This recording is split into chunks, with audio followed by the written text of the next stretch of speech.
بسم اللہ والحمد للہ والصلاة والسلام علی ابی القاسم محمد بن عبداللہ خاتم النبیین۔ آج کے اس گہرے مطالعے میں ہم ایک ایسے موضوع پر بات کرنے والے ہیں جو ہم سب کی زندگیوں سے جڑا ہوا ہے۔ سامعین ذرا سوچیں، کیا کبھی کسی انسان نے اس بات پر گہرائی سے غور کیا ہے کہ ہم ایک ہی غلطی بار بار کیوں دہراتے ہیں؟ بالکل، یہ تو بہت ہی عام انسانی رویہ ہے۔ ہاں، ایک کام جو ہمیں بخوبی معلوم ہے کہ ہماری نفسیات، ہماری روح یا ہمارے مستقبل کے لیے تباہ کن ہے، ہم اس کے کرنے کے بعد شدید پچھتاوے کا شکار بھی ہوتے ہیں۔ دل میں خود سے عہد بھی کرتے ہیں کہ آئندہ ایسا کبھی نہیں ہوگا، لیکن پھر وہی ہوتا ہے۔ بالکل، کچھ ہی عرصے بعد ہم دوبارہ اسی اندھیرے غار میں گرے ہوئے ملتے ہیں۔ یہ انسانی تاریخ کا ایک ایسا قدیم المیہ ہے جس سے شاید ہی کوئی انسان مکمل طور پر بچ سکا ہو۔ صحیح بات ہے۔ تو آج ہم اکمل فراہم کردہ حوالوں اور تحقیق کے ایک بہت ہی وسیع ذخیرے میں غوطہ زن ہونے والے ہیں۔ ہمارا موضوع توبہ کی شرائط اور فضیلت ضرور ہے، لیکن سامعین، یہ کوئی روایتی گفتگو نہیں ہوگی۔ اور اس کی وجہ یہ ہے کہ جو مواد آج ہم کھنگال رہے ہیں نا، وہ توبہ کو محض ایک روایتی یا سماجی رسم کے طور پہ پیش نہیں کرتا۔ یہ خالصتاً انسانی نفسیات، روحانی بیداری اور ذہن کی ان پیچیدہ تہوں کو کھولنے کا عمل ہے، جہاں ہماری فطری خواہشات اور ہمارا ضمیر آپس میں مسلسل ٹکراتے رہتے ہیں۔ یعنی یہ ایک اندرونی جنگ ہے، اور سننے والوں کے لیے یہ واضح کرنا بھی بہت ضروری ہے کہ ہم آج کسی خاص مکتبہ فکر یا فرقے کی تائید نہیں کر رہے ہیں۔ بالکل نہیں۔ ہمارا مقصد حوالوں میں موجود ان عالمگیر اور خالص علمی سچائیوں کو غیر جانبداری سے سمجھنے کی کوشش کرنا ہے، جو بتاتی ہیں کہ انسان اندر سے کیسے ٹوٹتا ہے اور پھر اسے واپس جوڑنے کا طریقہ کار کیا ہے۔ اور اس جوڑنے کے میکانزم کو سمجھنے کے لیے ہم نے آج یہ مطالعہ ترتیب دیا ہے، کیونکہ حوالوں کا مطالعہ کرنے کے بعد ایک بات تو روز روشن کی طرح عیاں ہو جاتی ہے کہ توبہ صرف زبان کی حد تک چند مخصوص الفاظ کو تیزی سے ادا کر دینے کا نام ہرگز نہیں ہے۔ بالکل صحیح کہا آپ نے۔ یہ ایک مکمل ذہنی، قلبی اور عملی تبدیلی کا ایسا سفر ہے جو انسان کے پورے وجود کو جھنجھوڑ کر رکھ دیتا ہے۔ تو سوال یہ پیدا ہوتا ہے کہ وہ کون سی بنیادی چیز ہے جو ایک سچی اور ایک کھوکھلی توبہ کے درمیان واضح لکیر کھینچتی ہے؟ دیکھیں، جب ایک انسان کسی غلطی کے بعد پلٹتا ہے تو حوالوں میں سچی توبہ کی سب سے پہلی اور کڑی شرط ندامت اور شرمندگی کو قرار دیا گیا ہے۔ ندامت۔ جی، اب یہاں ایک دلچسپ لیکن تھوڑی تلخ حقیقت سامنے آتی ہے۔ بہت سے لوگ سمجھتے ہیں کہ اگر کسی نے ایک بار طوطے کی طرح رٹے ہوئے انداز میں پہلی مرتبہ استغفر اللہ کہہ دیا، وہ تو روٹین میں کہتے رہتے ہیں لوگ۔ بالکل، اور پھر کچھ دیر بعد بنا کسی اندرونی احساس کے لاشعوری طور پر دوسری بار بھی استغفر اللہ دہرا دیا تو اس کا خاتہ صاف ہو گیا۔ لیکن ان مستند حوالوں کے مطابق یہ محض ایک بے معنی صوتی مشق ہے، جب تک کہ دل میں ایک خاص قسم کی رقت اور نرمی نہ ہو اور آنکھوں میں وہ ندامت کے سچے آنسو نہ ہوں، اور اس احساس ندامت کے فوراً بعد ترک گناہ یعنی اس عمل کو اسی لمحے چھوڑ دینے کو لازمی قرار دیا گیا ہے۔ چلیں اس بات کو تھوڑا کھولتے ہیں۔ یہ ترک گناہ والی بات تو بالکل ایسی ہے نا جیسے کوئی شخص کسی کو مسلسل ایک بھاری لاٹھی سے پیٹ رہا ہو۔ اچھا۔ ہاں، اور ساتھ ساتھ زبانی معافی بھی مانگ رہا ہو کہ مجھے معاف کر دو، مجھ سے غلطی ہو گئی، لیکن اس کا ہاتھ مسلسل حرکت میں ہو اور وہ لاٹھی برساتا رہے تو کیا اسے معافی مانگنا کہا جائے گا؟ یہ تو ایک بہت بڑا تضاد ہے۔ سچی توبہ کے لیے تو سب سے پہلے اس لاٹھی کو، اس گناہ کو زمین پر پھینکنا پڑتا ہے۔ ارے واہ، یہ لاٹھی پھینکنے والی مثال دراصل اس ظاہری اور باطنی کشمکش کو سمجھنے کی سب سے اہم چابی ہے۔ پر کیا اثر پڑتا ہے؟ ہمارے سامنے جو حوالے موجود ہیں نا، ان میں ایک انتہائی گہری حدیث کی طرف اشارہ کیا گیا ہے۔ وہ کون سی؟ جب انسان کوئی گناہ کرتا ہے اور اسے ترک نہیں کرتا تو اس کے دل پر ایک سیاہ دھبا لگ جاتا ہے۔ سیاہ دھبا؟ جی بالکل۔ اب اگر ہم اس تصور کو جدید نفسیات یا نیورو پلاسٹیسٹی کی تناظر میں رکھ کر دیکھیں تو یہ سیاہ دھبا دراصل انسان کے اس اندرونی الارم سسٹم کا بتدریج خاموش ہو جانا ہے جو اسے خطرے یا برائی سے آگاہ کرتا ہے۔ یعنی وہ سائرن بجنا بند ہو جاتا ہے؟ بالکل۔ جب انسان غلطی کے فوراً بعد رک کر معافی مانگ لیتا ہے اور اس عمل سے کنارہ کش ہو جاتا ہے تو وہ اندرونی حساسیت، وہ شفافیت فوراً واپس آ جاتی ہے۔ لیکن اگر انسان باز نہ آئے اور صرف زبان سے کھوکھلے الفاظ دہراتا رہے تو وہ دھبا پھیلنا شروع ہو جاتا ہے، اللہ اکبر، انی وجود کو اپنی لپیٹ میں لے لیتا ہے۔ نتیجہ یہ نکلتا ہے کہ انسان برائی کو برائی سمجھنا ہی چھوڑ دیتا ہے۔ مطلب انسان آہستہ آہستہ اپنے ہی اندر اندھا ہونا شروع ہو جاتا ہے، اور ستم ظریفی یہ ہے کہ اسے اپنے اس اندھے پن کا احساس تک نہیں ہوتا۔ بالکل ایسا ہی ہے۔ اب ایک قدم آگے بڑھتے ہیں۔ فرض کریں کہ ایک انسان نے اس لاٹھی کو واقعی پھینک دیا، یعنی ظاہری طور پر اس عمل کو سختی سے روک دیا۔ کیا یہ سمجھ لیا جائے کہ اس نے منزل پالی اور حساب برابر ہو گیا؟ نہیں، یہی تو اصل امتحان ہے۔ ہاں، کیونکہ جو مواد ہم کھنگال رہے ہیں وہ سختی سے بتاتا ہے کہ ظاہری عمل کا رک جانا محض پہلا قدم ہے۔ اس کے بعد انسان کے اندرون اور اس کی نیت کا اصل اور کٹھن امتحان شروع ہوتا ہے۔ حوالوں میں جس چیز پر سب سے زیادہ بلکہ حیران کن حد تک زور دیا گیا ہے وہ ہے اخلاص، اور یہیں پر آ کر معاملہ سب سے زیادہ چیلنجنگ ہو جاتا ہے۔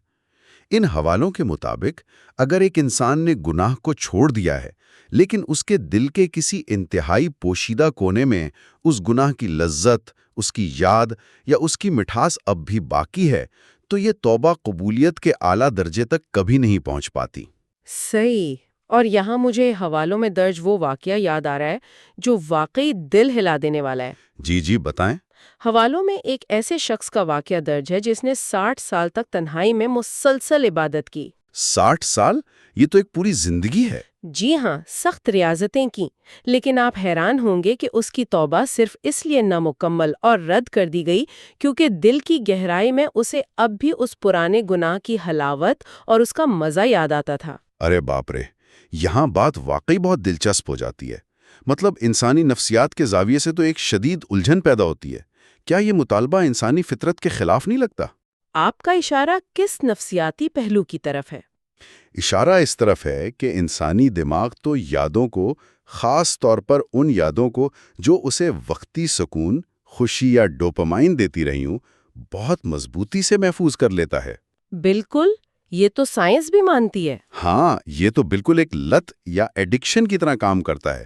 جیسے ایک شخص نے سگریٹ نوشی تو مکمل طور پر چھوڑ دی ہو، لیکن برسوں بعد بھی اگر کہیں سگریٹ کا دھواں محسوس ہو تو اسے وہ پرانی طلب ستانے لگتی ہے۔ اس انسان نے جسمانی طور پر عمل تو روک دیا، لیکن اس کے ذہن سے اس مٹھاس کو کھرچ کر نکالنا کیسے ممکن ہے؟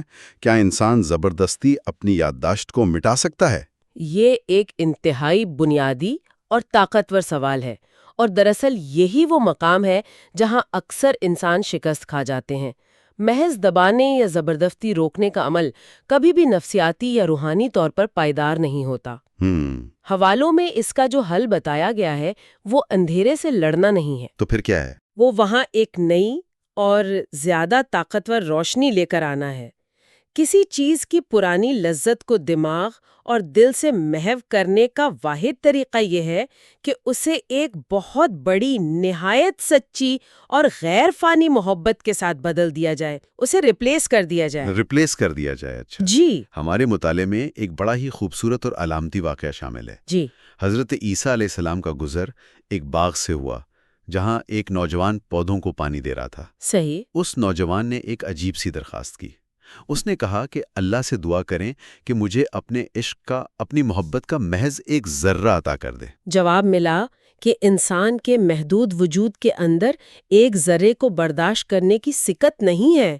نوجوان نے کہا چلے آدھا ذرہ ہی صحیح۔ صرف آدھا ذرہ؟ ہاں، یہ دعا قبول ہو گئی، اور جب ایک طویل عرصے کے بعد حضرت عیسیٰ علیہ السلام کا اسی مقام سے گزر ہوا تو انہوں نے دیکھا کہ وہ نوجوان ایک اونچے پہاڑ پر بیٹھا مست نگاہوں سے آسمان کی طرف دیکھ رہا تھا۔ سبحان اللہ۔ اور اس کی حالت ایسی تھی کہ اسے اپنے ارد گرد دنیا و مافیا کی کوئی خبر نہیں تھی۔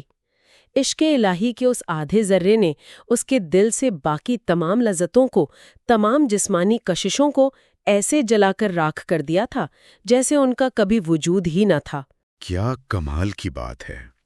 یعنی یہ لڑنے کا نہیں بلکہ مکمل طور پر ایک ریپلیسمنٹ کا عمل ہے۔ بالکل۔ تو جب انسان سچی طلب اور ایک بڑی محبت کی تلاش میں پورے شعور کے ساتھ تیسری مرتبہ استغفر اللہ پکارتا ہے تو وہ دراصل اس اعلیٰ محبت کی طرف اپنا پہلا قدم اٹھا رہا ہوتا ہے۔ صحیح۔ وہ پکار رہا ہوتا ہے کہ مجھے ان چھوٹی، وقتی اور کھوکھلی لذتوں کی بیڑیوں سے آزاد کر کے کسی بڑی حقیقت سے جوڑ دیا جائے۔ اور جب یہ بڑی حقیقت نہ دل میں اترنا شروع ہوتی ہے نا، تو انسان کا زاویہ نگاہ بالکل بدل جاتا ہے۔ وہ دنیاوی معاملات اور خاص طور پر ان نام نہاد چھوٹے گناہوں کو، جنہیں ہم روزمرہ کی تیز رفتار زندگی میں کوئی اہمیت نہیں دیتے، ایک بالکل مختلف اور حساس نظر سے دیکھنے لگتا ہے۔ ہاں، یہ تو ہے۔ حوالوں میں اس بات کو نہایت سختی سے بیان کیا گیا ہے کہ کسی بھی گناہ کو چھوٹا یا معمولی سمجھنا بذات خود ایک انتہائی خطرناک رجحان ہے، کیونکہ یہ دل کے منافق ہونے کی سب سے بڑی اور واضح علامت ہے۔ منافقت؟ وہ کیسے؟ وہاں ایک حدیث کا حوالہ دیا گیا ہے جو ذہن کے بند دریچوں کو کھول دیتی ہے۔ اس میں بتایا گیا ہے کہ ایک سچا اور حساس مومن اپنے گناہ کو ایسے محسوس کرتا ہے جیسے وہ کسی بہت بڑے اور بھاری پہاڑ کے سائے میں بیٹھا ہو، اور وہ پہاڑ کسی بھی لمحے اس کے اوپر گرنے والا ہو۔ یعنی ہر وقت ایک ڈر رہتا ہے۔ جی، وہ ہر وقت ایک محتاط لرزش میں رہتا ہے۔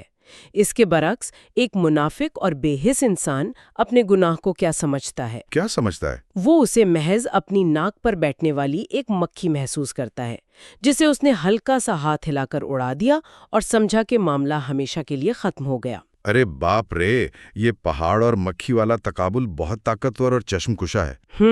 اور اگر ہم اس تصور کو آج کی جدید زندگی کے تناظر میں دیکھیں نا، تو یہ مخفی بری صحبت اور اس ڈیجیٹل دور کے ساتھ بالکل جڑ جاتا ہے۔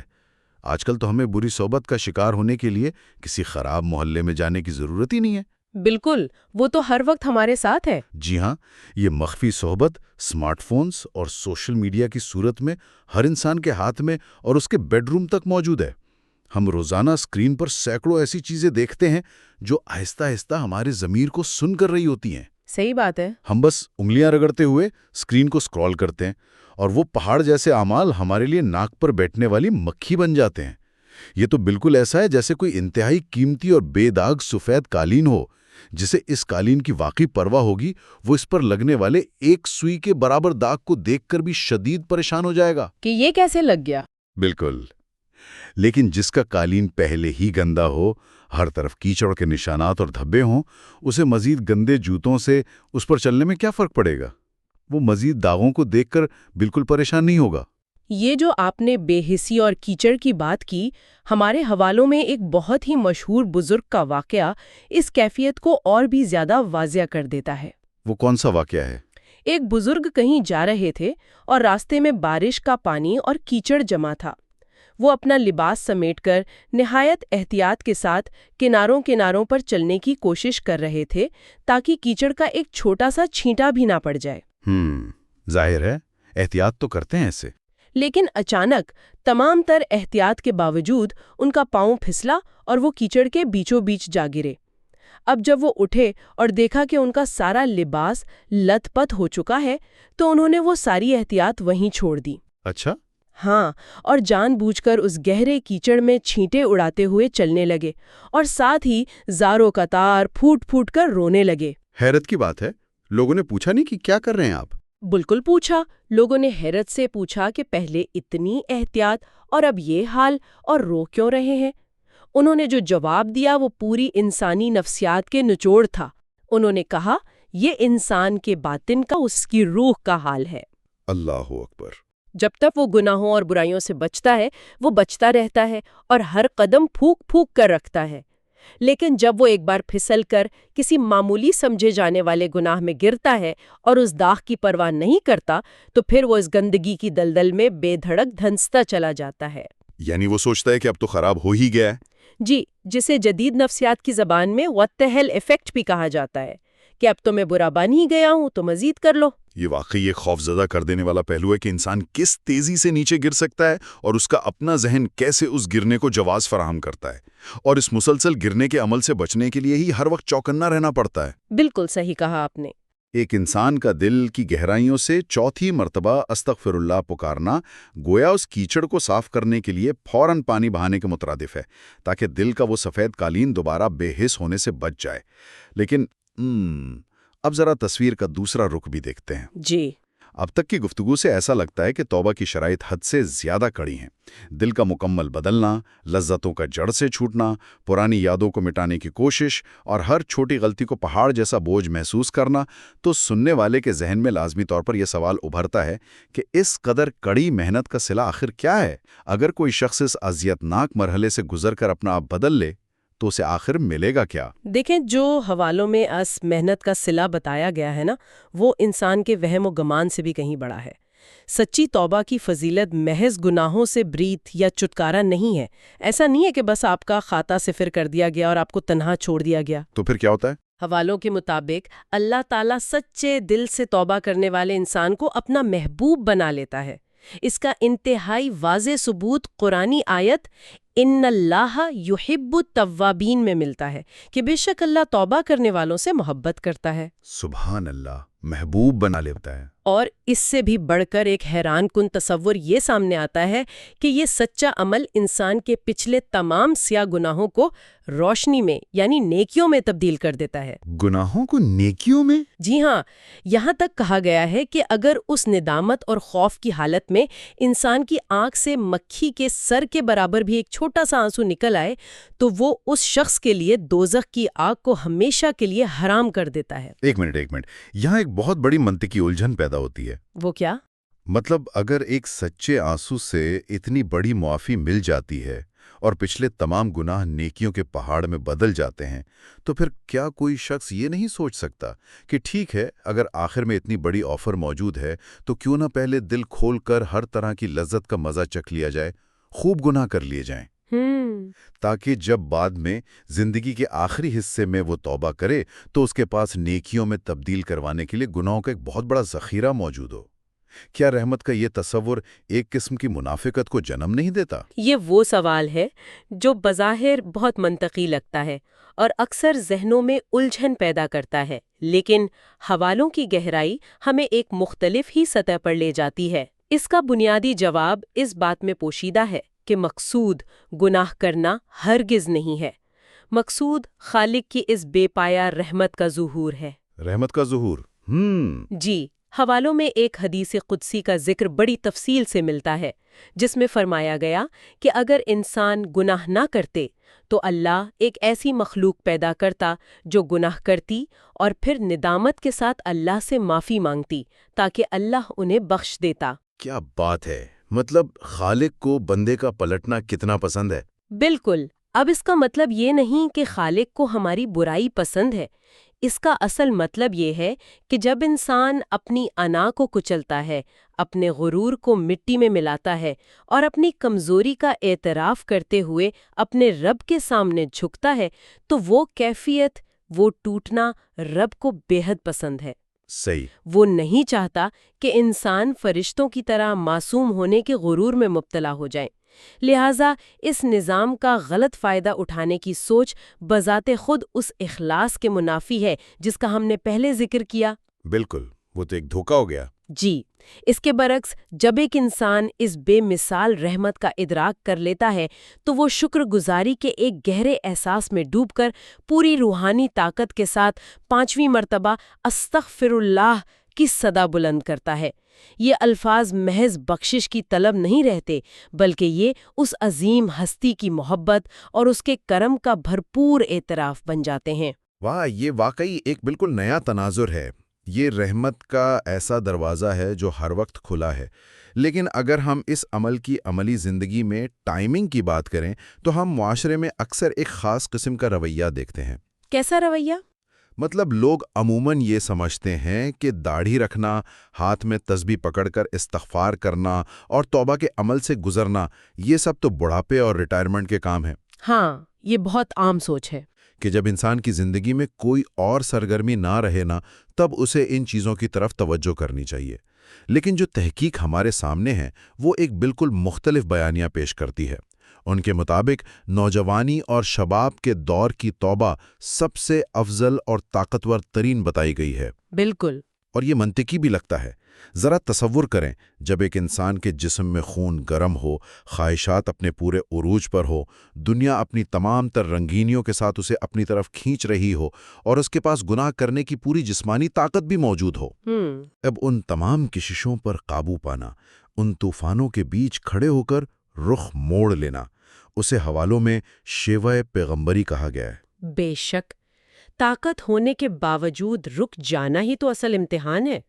اور حوالوں میں ایک اور پہلو جو بہت نمایاں ہو کر سامنے آتا ہے وہ یہ ہے کہ توبہ صرف موت کے بعد یا آخرت کے عذاب سے بچنے کی کوئی انشورنس پالیسی نہیں ہے۔ اچھا، تو اور کیا ہے؟ یہ انسان کی موجودہ اسی دنیاوی زندگی کے دکھوں، نفسیاتی الجھنوں اور روزمرہ کی پریشانیوں کا ایک انتہائی طاقتور عملی علاج بھی ہے۔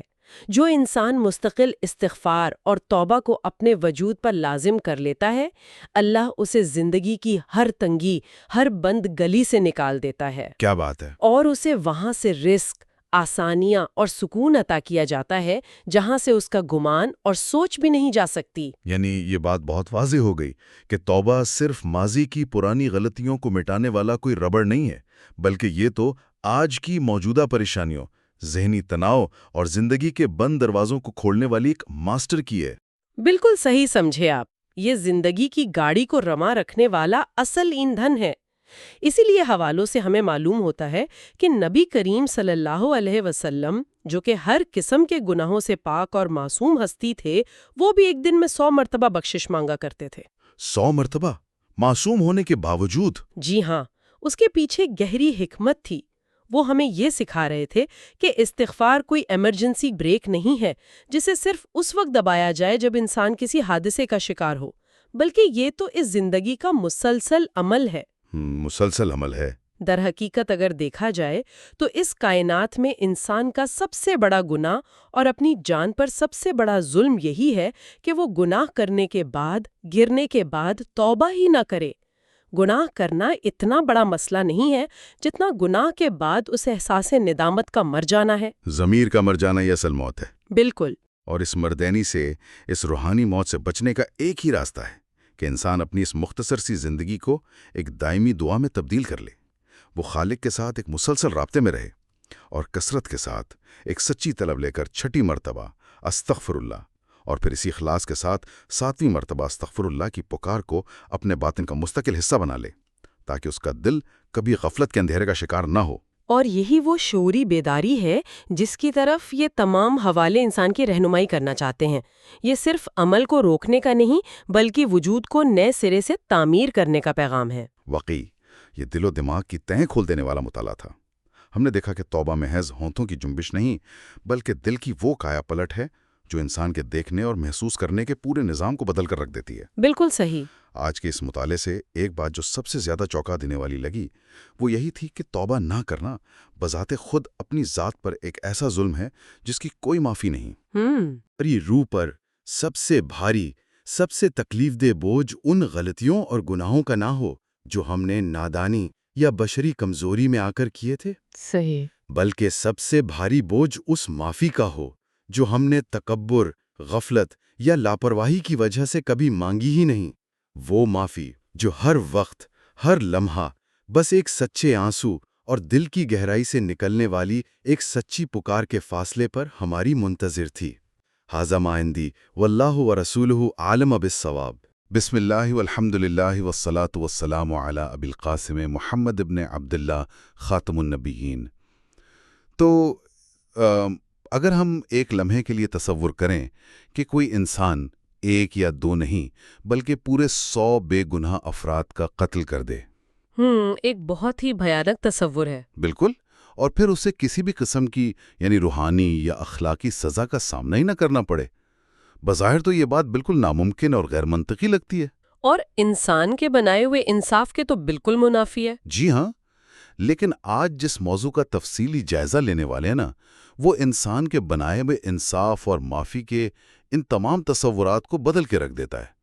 ہمارے پاس آج مطالعے کے لیے ذرائع کا ایک بہت شاندار انبار موجود ہے، جس میں قرآنی آیات ہیں، مستند احادیث ہیں اور ابتدائی ادوار کے عظیم صوفیہ کرام کے اقوال اور ان کے نفسیاتی تجزیے شامل ہیں۔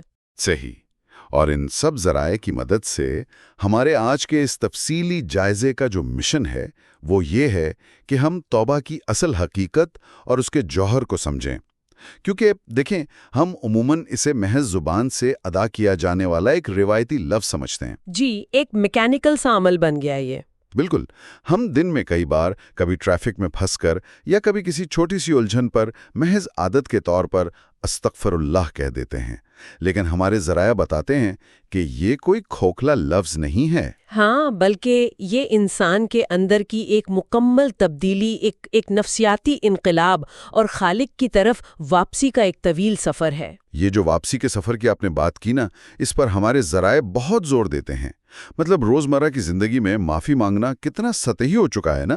کسی کو راہ چلتے دھکا لگ گیا، زبان سے سوری کہہ دیا اور بس معاملہ ختم. بالکل ایسا ہی ہے، اور ہم لاشعوری طور پر اپنے خالق کے ساتھ بھی یہی رویہ اپنانے کی کوشش کرتے ہیں. لیکن جب ہم روحانیت کے راستے کو دیکھتے ہیں تو وہاں توبہ محض ایک رد عمل نہیں ہے. تو پھر وہ کیا ہے؟ وہ ایک باقاعدہ نقطۂ آغاز ہے. دیکھیں، جس طرح عبادات کے لیے ظاہری پاکیزگی شرط ہے، بالکل اسی طرح باطنی سفر کے لیے توبہ کو باب الابواب کہا گیا ہے، یعنی دروازوں کا دروازہ. واہ، دروازوں کا دروازہ. جی، اس دروازے سے گزرے بغیر آپ روحانیت کی کسی بھی منزل تک نہیں پہنچ سکتے. سفر کا آغاز ہی نہیں ہو سکتا. تو اگر یہ دروازوں کا دروازہ ہے تو سب سے پہلے ہمیں اس کی ساخت کو سمجھنا ہوگا. یعنی ماہرین لغت اور ابتدائی صوفیاء کے نزدیک توبہ کا اصل اور لغوی مطلب ہے کیا؟ عربی لغت میں توبہ کا لفظ تابہ سے نکل آیا ہے، جس کا خالص مطلب ہے رجوع کرنا یا پلٹ آنا، یعنی واپس آنا. بالکل. اگر ہم امام کشیری، داتا گنج بخش اور شیخ عبد القادر جیلانی جیسے محققین کی آراء کا نچوڑ نکالیں تو وہ کہتے ہیں کہ توبہ محض کسی برے کام سے رک جانے کا نام نہیں ہے. اچھا، رک جانا کافی نہیں ہے؟ نہیں، کیونکہ رک جانا تو ایک جامد عمل ہے. توبہ دراصل ایک متحرک عمل ہے، یعنی انسان ہر اس چیز سے مکمل طور پر منہ موڑ لے جو شریعت میں ناپسندیدہ ہے، اور پوری یکسوئی کے ساتھ ان کاموں کی طرف پلٹ آئے جو پسندیدہ ہیں. منفی سے مثبت کی طرف ایک مکمل ہجرت. جی ہاں، بالکل یہی بات ہے. اس تصور کو سمجھنے کے لیے نا میرے ذہن میں روزمرہ زندگی کی ایک تمثیل آ رہی ہے. فرض کریں آپ کسی لمبی ہائی وے پر سفر کر رہے ہیں اور غفلت میں کوئی غلط ایگزٹ لے لیتے ہیں. ایسا اکثر ہوتا ہے. ہاں نا. اور کچھ میل چلنے کے بعد اچانک احساس ہوتا ہے کہ یہ راستہ تو منزل کی طرف نہیں جاتا. تو اب وہ شخص گاڑی سائڈ پر روک کر روتا تو نہیں رہے گا نا. ظاہر ہے اسے کچھ عملی قدم اٹھانا ہوگا. بالکل.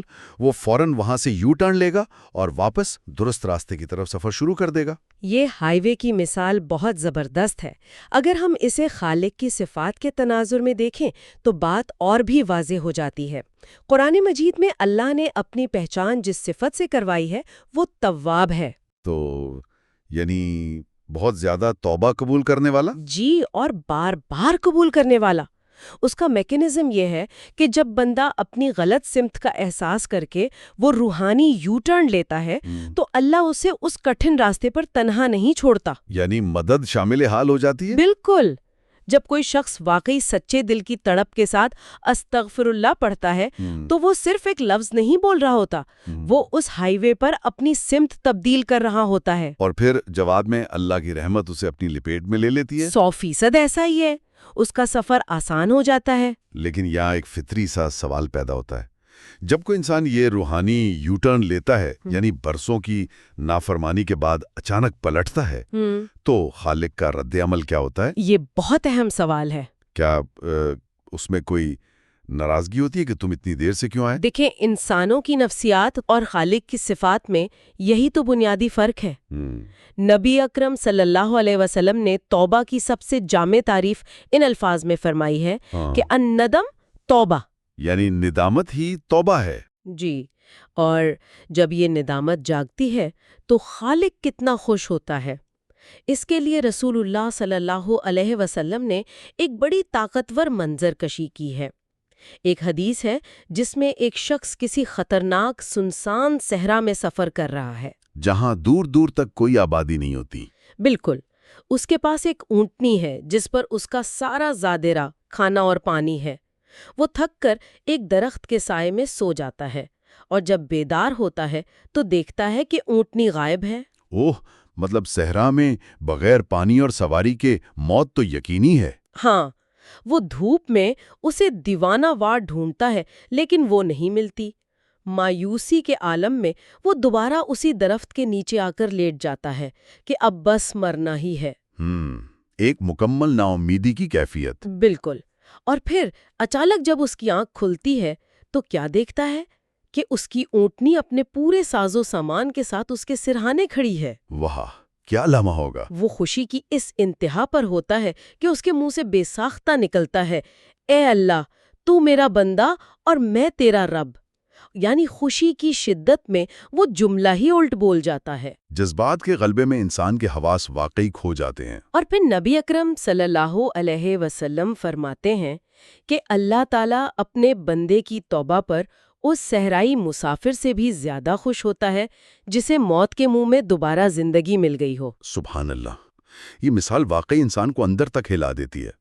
لیکن ہمارے ذرائع میں ایک اور واقعے کا ذکر بھی بہت تفصیل سے کیا گیا ہے، جس کا میں نے بالکل آغاز میں حوالہ دیا تھا۔ وہی بنی اسرائیل کے اس شخص کا واقعہ جس نے 99 قتل کیے تھے؟ جی ہاں، بالکل وہی۔ اس واقعے کی نفسیاتی گہرائی کیا ہے؟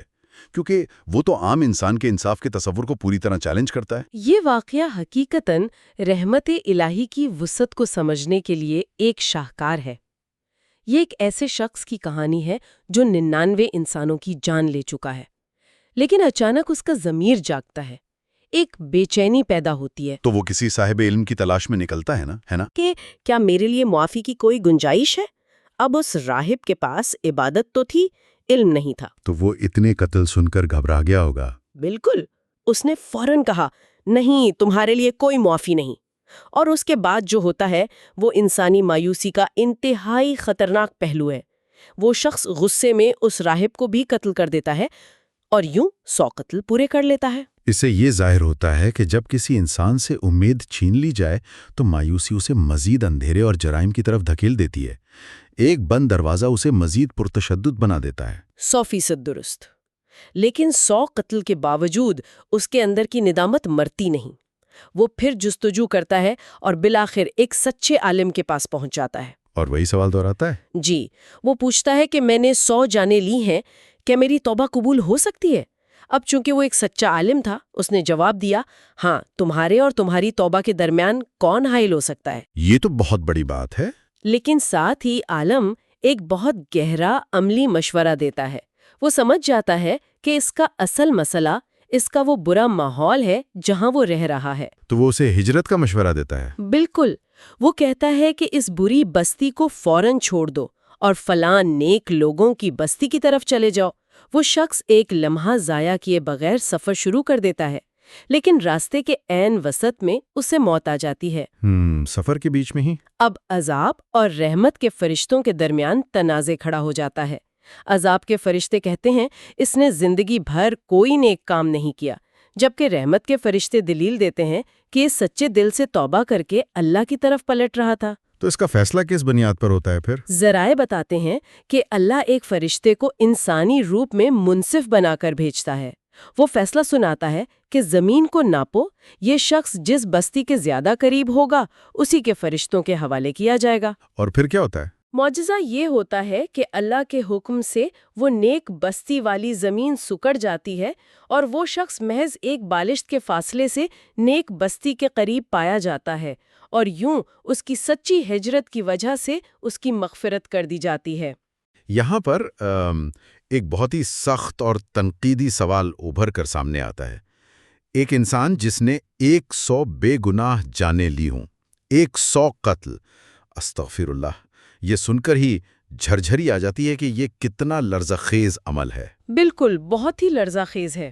اور اس شخص کو محض ایک ارادے اور چند قدم چلنے پر مکمل طور پر معاف کر دیا گیا۔ کیا یہ سن کر معاشرے میں یہ پیغام نہیں جائے گا کہ گناہ کرنے کی کھلی چھوٹ ہے؟ کوئی بھی شخص جو مرضی ظلم کرتا رہے اور آخر میں بس ایک ارادہ کرے اور سب حساب برابر؟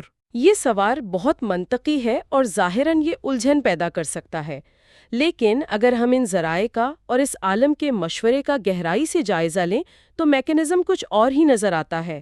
مطلب صرف زبانی جمع خرچ نہیں تھا یہ؟ بالکل نہیں تھا۔ اس کے معافی کی بنیاد 2 ٹھوس ستونوں پر کھڑی تھی۔ پہلا ستون تھا سچی تندہی اور قلبی ندامت۔ اس کا ضمیر اس حد تک بیدار ہو چکا تھا کہ وہ بوجھ اسے پاگل کر رہا تھا۔ اور دوسرا ستون کیا تھا؟ دوسرا اور اہم ترین ستون تھا ماحول اور عمل کی تبدیلی۔ اس نے محض زبانی معافی نہیں مانگی، بلکہ اس نے اپنا کمفرٹ زون، وہ پرانا ماحول جہاں گناہ کرنا آسان تھا، ہمیشہ کے لیے چھوڑ دیا۔ ایک تکلیف دہ سفر کا آغاز کیا۔ جی، یہ ہجرت اس کے ارادے کی سچائی کی عملی دلیل تھی۔ اور جہاں تک اللہ کی بات ہے تو اللہ کا انصاف اور انسان کا کینہ ایک جیسا نہیں ہے۔ انسان بدلے کی آگ میں جلتا ہے، لیکن اللہ کی رحمت اس کے غضب پر حاوی ہے۔ صحیح بات ہے۔ سچائی تو یہ ہے کہ ہم اپنے روزمرہ کے رویوں میں جن غفلتوں کا شکار ہیں نا، ہم تو ان پر بھی کبھی سچے دل اور تڑپ کے ساتھ استغفر اللہ نہیں کہتے، جبکہ وہ شخص اپنے جرائم کے باوجود ایک سچی تڑپ کے ساتھ پلٹ آیا تھا۔ یہ نکتہ واقعی سوچنے پر مجبور کرتا ہے کہ عمل کے پیچھے جو نیت اور کوشش ہوتی ہے اس کی سچائی کتنی اہمیت رکھتی ہے۔ تو اگر عملی قدم اٹھانا اتنا ہی اہم ہے تو ایک سچی توبہ کے اجزائے ترکیبی کیا ہیں؟ یہ اندرونی تبدیلی کام کیسے کرتی ہے؟ جی، ہمارے ذرائع اس کی نفسیاتی ساخت کو بہت تفصیل سے بیان کرتے ہیں۔ امام غزالی نے اپنی کتاب احیاء علوم الدین میں توبہ کی حقیقت کو 3 واضح درجات میں تقسیم کیا ہے: علم، حال اور فعل۔ تو سب سے پہلا درجہ علم، اس کا کیا مطلب ہے؟ علم سے مراد محض کتابیں پڑھنا نہیں ہے، بلکہ اس بات کا گہرا شعور حاصل ہونا ہے کہ جو گناہ کیا جا رہا ہے وہ انسان اور خالق کے درمیان ایک بہت بڑی دیوار بن چکا ہے۔ یعنی جب تک یہ احساس ہی نہ ہو کہ کوئی چیز آپ کے لیے زہر ہے، آپ اسے چھوڑیں گے کیسے؟ بالکل۔ اور جب یہ شعور بیدار ہوتا ہے تو پھر دوسرا درجہ آتا ہے جسے امام غزالی نے حال کا نام دیا ہے۔ یہ دراصل ایک زبردست نفسیاتی اور جذباتی کیفیت ہے۔ یعنی شدید ندامت اور پچھتاوا۔ ہاں، ایک ایسا درد جو انسان کے باطن کو جلا کر رکھ دیتا ہے۔ ماضی کی نافرمانیاں ایک بوجھ بن جاتی ہیں۔ اس کیفیت کو حضرت ذوالنون مصری نے بڑے خوبصورت الفاظ میں بیان کیا ہے۔ انہوں نے کیا فرمایا؟ وہ فرماتے ہیں کہ سچی توبہ کی نشانی یہ ہے کہ زمین اپنی تمام تر وسعت کے باوجود تم پر اتنی تنگ ہو جائے کہ تمہیں کہیں سکون نہ ملے، اور پھر تمہارا اپنا وجود بھی تم پر تنگ پڑ جائے۔ یہ تو ایک انتہائی تکلیف دہ اور کرب کی کیفیت معلوم ہوتی ہے۔ جی، اور اسی کرب کی بھٹی سے تیسرا اور حتمی درجہ نکلتا ہے، یعنی فعل۔ جب ندامت سچی ہوتی ہے تو انسان ایک پختہ ارادہ کرتا ہے اور اس گناہ کو عملی طور پر ترک کر دیتا ہے۔ اور اگر کسی کا حق مارا ہو تو وہ اس کی تلافی کرنے کی پوری کوشش کرتا ہے۔ یہ فعل ہی وہ آخری کڑی ہے جو توبہ کے عمل کو تکمیل تک پہنچاتی ہے۔ امام غزالی کے بیان کردہ اس پورے میکانزم کو سمجھنے کے لیے میرے ذہن میں ایک طبی مثال آ رہی ہے۔ جی، ضرور بتائیے۔ فرض کریں کوئی شخص روزانہ کسی خاص قسم کی خوراک کا عادی ہے۔ ایک دن اسے ایک میڈیکل لیب رپورٹ ملتی ہے جو بتاتی ہے کہ یہ خوراک دراصل ایک دھیما زہر ہے جو اس کے اعضاء کو گلا رہا ہے۔ یہ میڈیکل رپورٹ ملنا اور حقائق کا آشکار ہونا علم ہے۔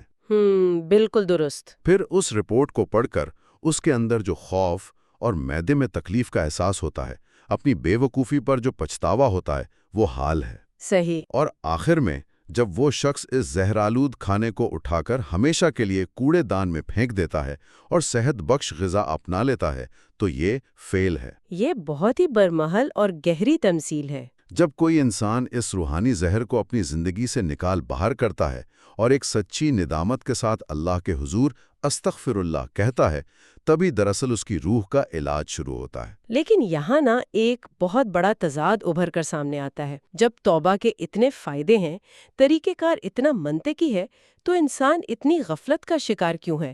ہم اسے کل پر کیوں ٹالتے رہتے ہیں؟ یہ وہ المیہ ہے جس کی نشاندہی ہمارے ذرائع بہت سختی سے کرتے ہیں۔ توبہ کوئی ایسا آپشنل یا اضافی کام نہیں ہے جو فرصت ملنے پر کیا جائے۔ یہ ہر لمحے فرض عین ہے، یعنی فوری طور پر واجب ہے۔ کیونکہ کوئی بھی انسان خامیوں سے پاک تو ہے نہیں۔ بالکل، سوائے انبیاء کرام کے۔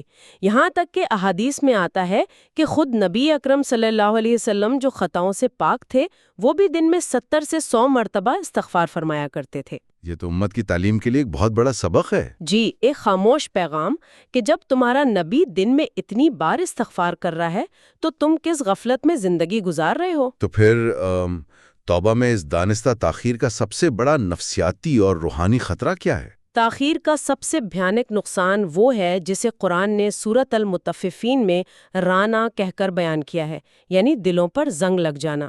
احادیث بتاتی ہیں کہ جب انسان گناہ کرتا ہے تو دل پر ایک سیاہ دھبا لگ جاتا ہے، اگر فوراً توبہ کر لے تو وہ دھبا مٹ جاتا ہے۔ لیکن اگر وہ تاخیر کرے، ضمیر کی آواز کو دباتا رہے، تو وہ سیاہ نقطہ پھیلنے لگتا ہے اور پورے دل پر ایک مکمل زنگ یا خول چڑھ جاتا ہے۔ یہ تو روح کے اندھا ہو جانے والی بات ہے، استغفر اللہ۔ کیا دل پر زنگ لگنے کا مطلب یہ ہے کہ انسان کا مورل کمپس، یعنی اس کی اچھائی اور برائی کو محسوس کرنے کی صلاحیت ہی ختم ہو جاتی ہے؟ بالکل، یہی سب سے خطرناک مرحلہ ہے۔ جب زنگ پختہ ہو جائے تو انسان کو برائی لگتی ہی نہیں، الٹا اسے گناہوں میں اور ان کی توجیحات پیش کرنے میں لذت آنے لگتی ہے۔ شیطان کا بھی تو یہی ہتھیار ہے نا، کہ ابھی تو بہت عمر پڑی ہے۔ جی، تاخیر شیطان کا سب سے بڑا ہتھیار ہے۔ حالانکہ موت کا کوئی الارم مقرر نہیں۔ زندگی ایک امانت ہے جو کسی بھی لمحے واپس لی جا سکتی ہے۔ توبہ کا دروازہ صرف اس وقت تک کھلا ہے جب تک موت کا غرغرہ شروع نہ ہو جائے۔ یعنی جب وقت کا پردہ گر جائے تو کوئی واپسی ممکن نہیں ہے۔ بالکل، اسی احساس کو حضرت رابعہ بصری نے ایک بڑے گہرے جملے میں سمویا ہے۔ وہ فرماتی ہیں کہ ہمارا استغفار بھی کثرت استغفار کا محتاج ہوتا ہے۔ اس ایک جملے میں تو مطلب غفلت کی پوری داستان چھپی ہے۔ جی، وہ اس لیے کہ ہم جب زبان سے بظاہر توبہ کر بھی رہے ہوتے ہیں تو دل دنیا کے کسی اور ہی کونے میں ہوتا ہے۔ ہمارا استغفر اللہ کہنا بھی اس قدر بے دلی اور رسمیت پر مبنی ہوتا ہے کہ ہمیں اس کھوکھلے لفظ پر بھی اللہ سے معافی مانگنی چاہیے۔ واقعی، اگر ہم آج کے اس پورے تفصیلی جائزے کا، یعنی ان تمام قرآنی آیات، احادیث اور صوفیاء کے تجزیوں کا نچوڑ نکالیں تو بات بالکل واضح ہو جاتی ہے کہ توبہ کوئی جامد لفظ نہیں ہے۔ یہ ایک مسلسل اور متحرک عمل ہے۔ بالکل، یہ دل کی صفائی کا وہ ریگ مال ہے جو روزانہ استعمال ہونا چاہیے۔ یہ خالق سے ٹوٹے ہوئے تعلق کو دوبارہ جوڑنے کا سب سے خوبصورت راستہ ہے۔ بجا فرمایا، یہ عمل انسان کو خالق کے اس قدر قریب کر دیتا ہے کہ اللہ کو وہ بندہ انتہائی محبوب ہو جاتا ہے جو بار بار گرتا تو ہے لیکن ہمت کر کے اور ندامت کے ساتھ اپنے رب کی طرف ہی پلٹتا ہے۔ اور اسی خوبصورت حقیقت کے ساتھ ہم آج کے اس جائزے کے اختتام کی طرف بڑھتے ہیں۔ لیکن گفتگو کو سمیٹنے سے پہلے میں ایک زاویہ سامنے رکھنا چاہتا ہوں جو سورۃ الفرقان کی ایک آیت پر غور کرنے سے ملا۔ جی ضرور۔ اس آیت میں اللہ تعالیٰ فرماتا ہے کہ جو شخص سچی توبہ کرتا ہے، ایمان لاتا ہے اور نیک عمل کرتا ہے، اللہ اس کی برائیوں کو نیکیوں میں بدل دیتا ہے۔ ذرا اس تصور کی گہرائی پر غور کریں۔ بہت گہری بات ہے۔ اگر ایک سچی توبہ سے انسان کے پچھلے گناہ بھی نیکیوں میں تبدیل ہو جاتے ہیں تو اس کا سیدھا سا مطلب ہے کہ انسان کی غلطیاں محض اس کی ناکامی نہیں ہیں، بلکہ اگر وہ سچے دل سے پلٹ آئے تو یہی غلطیاں اس کی روحانی ترقی کا خام مال یعنی را مٹیریل بن سکتی ہیں۔ سبحان اللہ۔ یہ سوچنے کا مقام ہے کہ ایک گناہ جو انسان کو عاجزی سکھا دے اور رب کے سامنے رونے پر مجبور کر دے، وہ اس نیکی سے بدرجہ بہتر ہے جو انسان کے اندر تکبر اور غرور پیدا کر دے۔ تو ہم اس فکر انگیز سوچ کے ساتھ ہم آج کی اس علمی نشست کا اختتام کرتے ہیں۔ ھذا ما عندی واللہ ورسولہ اعلم بالصواب۔ بسم اللہ والحمد للہ الصلاۃ والسلام علی ابی القاسم محمد ابن عبداللہ خاتم النبیین۔ ذرا ایک لمحے کے لیے تصور کریں کہ ایک انسان نے اپنی پوری زندگی نیکی، سخاوت اور بہادری میں گزار دی ہو۔ بظاہر وہ معاشرے کا ایک انتہائی مثالی کردار ہو۔ بالکل، لوگ اس کی عزت کرتے ہوں، لیکن آج کے ذرائع میں ایک ایسی ہولناک حقیقت کی نشاندہی کی گئی ہے کہ سب سے پہلے جہنم کا ایندھن بننے والے کوئی اور نہیں بلکہ در حقیقت یہی بظاہر نیک لوگ ہوں گے۔ سچی بات ہے، یہ سن کر ایک دم ذہن کو جھٹکا لگتا ہے۔ جی ہاں، اور یہ جھٹکا لگنا فطری بھی ہے، کیونکہ ہم انسانوں کا مسئلہ یہ ہے کہ ہم ہر چیز کو، یعنی یہاں تک کہ روحانیت کو بھی محض ظاہری پیمانوں سے ناپنے کے عادی ہو چکے ہیں۔ صحیح کہا آپ نے. ہمارے ذہنوں میں صفائی کا تصور بس اتنا سا ہے کہ کپڑے پر داغ لگا، اسے دھو لیا اور بات ختم ہو گئی. لیکن آج کے مواد کا بغور مطالعہ کرنے سے یہ عقدہ کھلتا ہے کہ انسان کس قدر خطرناک خام خیالی کا شکار رہتا ہے. اور حقیقت میں طہارت اور توبہ کا اصل معیار کیا ہے؟ اور یہی وہ مقام ہے جہاں سے آج کے اس تفصیلی تجزیے کا باقاعدہ آغاز ہوتا ہے۔ آج ہمارا مشن اس گہرے مواد کو کھنگالنا ہے تاکہ ہم یہ سمجھ سکیں کہ توبہ صرف ایک روایتی رسم نہیں ہے یا محض زبان سے جلدی سے سوری کہہ دینے کا نام نہیں ہے۔ بالکل نہیں ہے، بلکہ یہ ظاہری گناہوں کو ترک کرنے سے لے کر دل کے ان انتہائی تاریک اور چھپے ہوئے روغوں تک کی صفائی کا ایک طویل، پر اسرار اور ارتقائی سفر ہے۔ استغفر اللہ، یہ موضوع واقعی انسان کو اندر تک جھنجھوڑ کے رکھ دیتا ہے۔ بے شک، اور اس کی وجہ یہ ہے کہ یہ سیدھا ہماری نیتوں پر وار کرتا ہے. اور اس سفر کو سمجھنے کے لیے سب سے پہلے ہمیں اس بنیاد کو سمجھنا ہوگا کہ آخر ہم توبہ کر کن چیزوں سے رہیں. یعنی گناہوں کی نوعیت کیا ہے؟ بالکل، گناہوں کی نفسیات کو سمجھے بغیر توبہ کی حقیقت کو سمجھنا ناممکن ہے. ذرائع بڑی تفصیل سے بتاتے ہیں کہ گناہ بنیادی طور پر 2 طرح کے ہیں: صغیرہ یعنی چھوٹے گناہ اور کبیرہ یعنی بڑے گناہ. صغیرہ اور کبیرہ. جی، اور المیہ یہ ہے کہ انسان اکثر چھوٹے گناہوں کو یہ سوچ کر نظر انداز کر دیتا ہے کہ اس سے کیا فرق پڑتا ہے، یہ تو ایک معمولی سی حق تلفی ہے یا نگاہ کی بس ایک لمحاتی سی لغزش ہے. اچھا، اگر میں اس نفسیات کو ایک جدید مثال سے سمجھنے کی کوشش کروں تو یہ چھوٹے گناہ بالکل کسی زہر کی مائکرو ڈوزنگ کی طرح ہیں. مائکرو ڈوزنگ زبردست تشبیہ ہے. یعنی انسان سوچتا ہے کہ اس معمولی سی خوراک سے تو میری جان نہیں جا رہی میں تو بالکل ٹھیک ہوں، لیکن حقیقت میں وہ زہر مسلسل اس کے مدافعتی نظام کو، اس کے اندر کو کمزور کر رہا ہوتا ہے. بالکل، اندر ہی اندر کھوکھلا کر رہا ہوتا ہے. یہاں تک کہ اس کا دماغ اس زہر کا اس قدر عادی ہو جاتا ہے کہ پھر ایک دن بڑا گناہ اسے بالکل نارمل اور پرکشش لگنے لگتا ہے. یہ ایک انتہائی درست تجزیہ ہے. ذرائع بھی بالکل یہی بتاتے ہیں کہ چھوٹے گناہوں پر بظاہر فوری عذاب کی کوئی وعید نہیں ہوتی، لیکن وہ رفتہ رفتہ دل کو سیاہ کر دیتے ہیں. یعنی دل پر زنگ لگ جاتا ہے. جی ہاں، جب انسان وسوسوں اور چھوٹی گناہوں کا عادی ہو جاتا ہے تو شیطان کے لیے ایک بہت بڑا دروازہ کھل جاتا ہے، اور پھر وہیں سے چوری، غیبت اور یہاں تک کہ قتل جیسے سنگین جرائم کا راستہ بنتا ہے.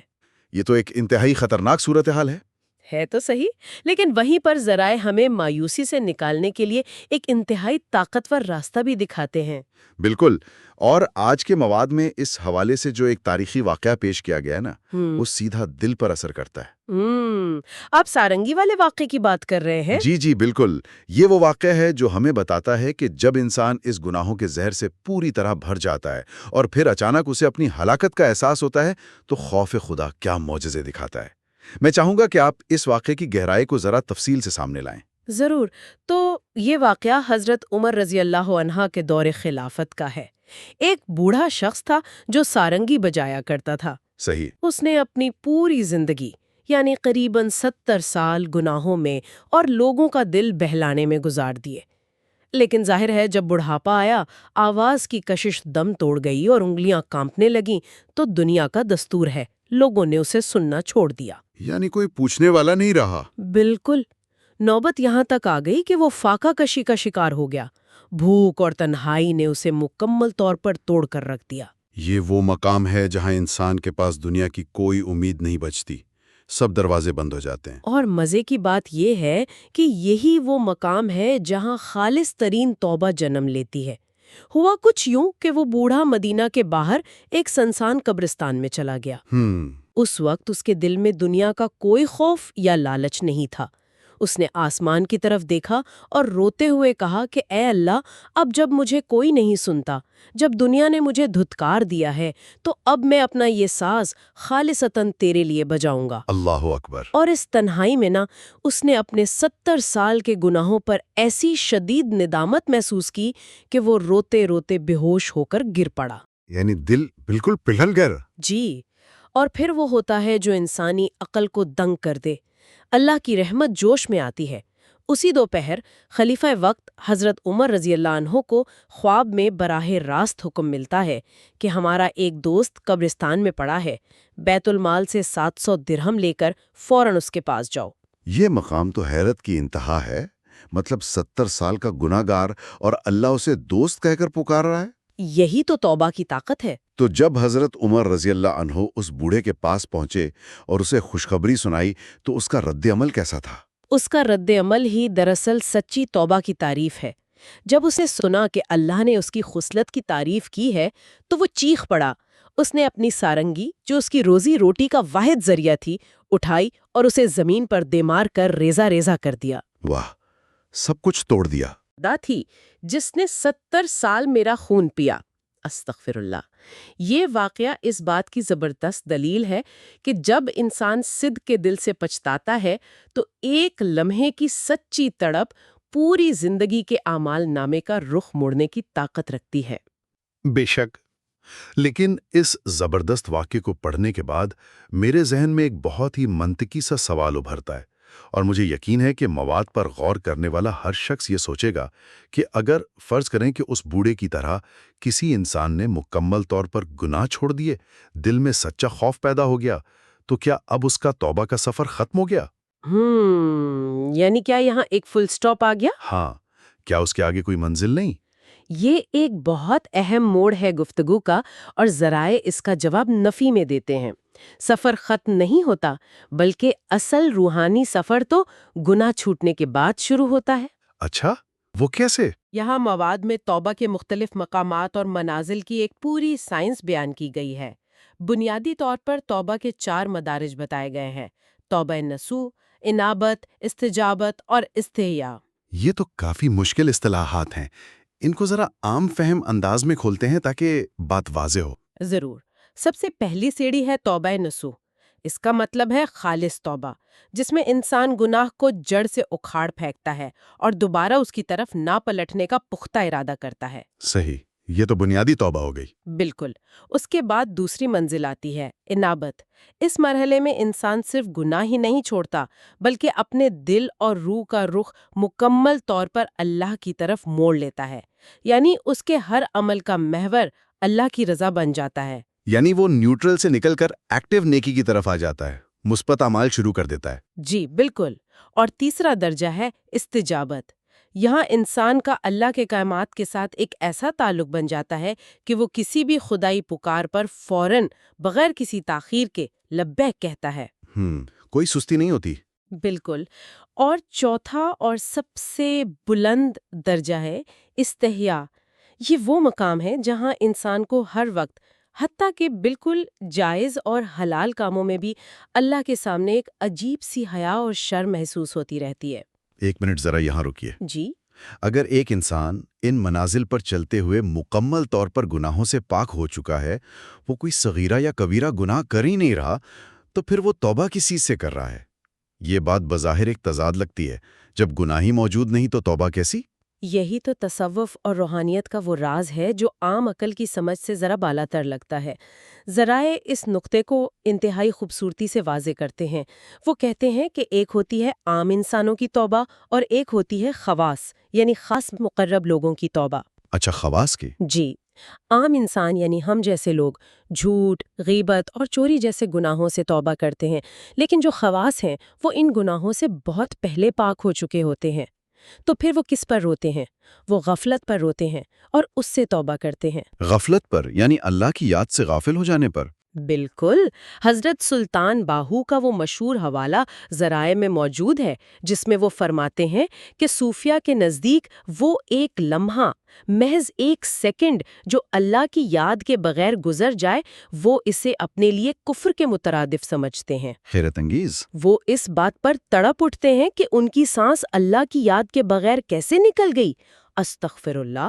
ان کا روحانی معیار اتنا بلند ہے کہ ان کے لیے غفلت ہی سب سے بڑا گناہ بن جاتی ہے۔ یہ واقعی حیران کن ہے، لیکن مواد میں اس سے بھی اگلا ایک درجہ بتایا گیا ہے جسے اخص الخواص کہا گیا ہے۔ جی ہاں، اور وہاں جو واقعات درج ہیں وہ تو انسان کی عقل کو بالکل ہی معاف کر دیتے ہیں۔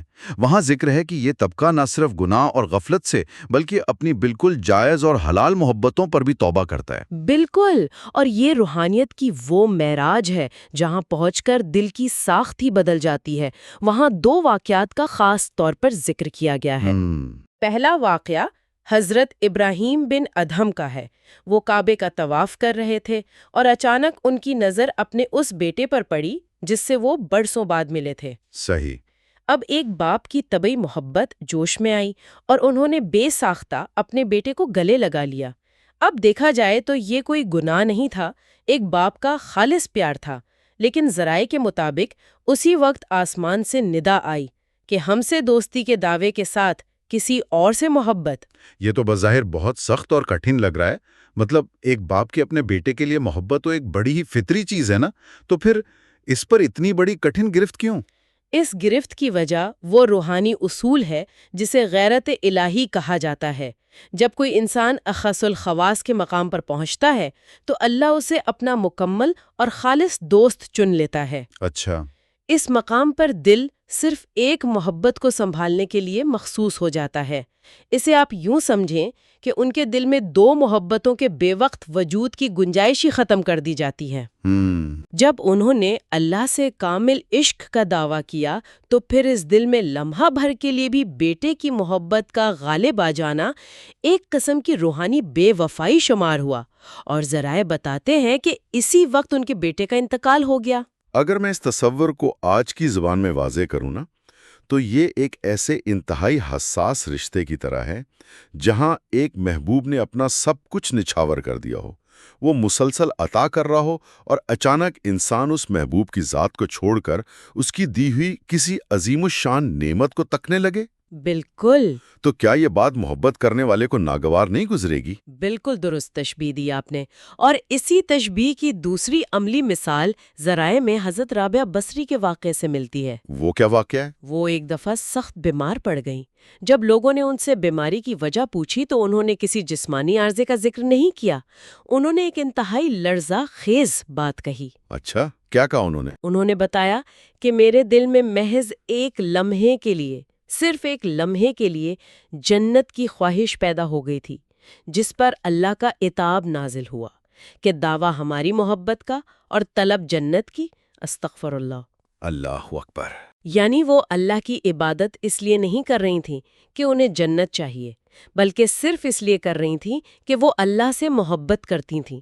جنت کی طرف دیکھنا ان کے نزدیک محبوب سے نظریں چرانے کے مترادف تھا۔ یہ واقعات بتاتے ہیں کہ روحانیت کی ان بلندیوں پر ہوا کتنی نایاب ہوتی ہے اور وہاں سانس لینا کتنا مشکل ہے۔ بالکل ایسا ہی ہے۔ لیکن ظاہر ہے ہر انسان تو اس مقام پر نہیں ہوتا۔ تو آئیے ان فلک شکاف بلندیوں سے اتر کر ذرا واپس ہم جیسے عام انسانوں کی عملی زندگی اور ہماری جسمانی ساخت کی طرف چلتے ہیں۔ یہ ایک ضروری پہلو ہے۔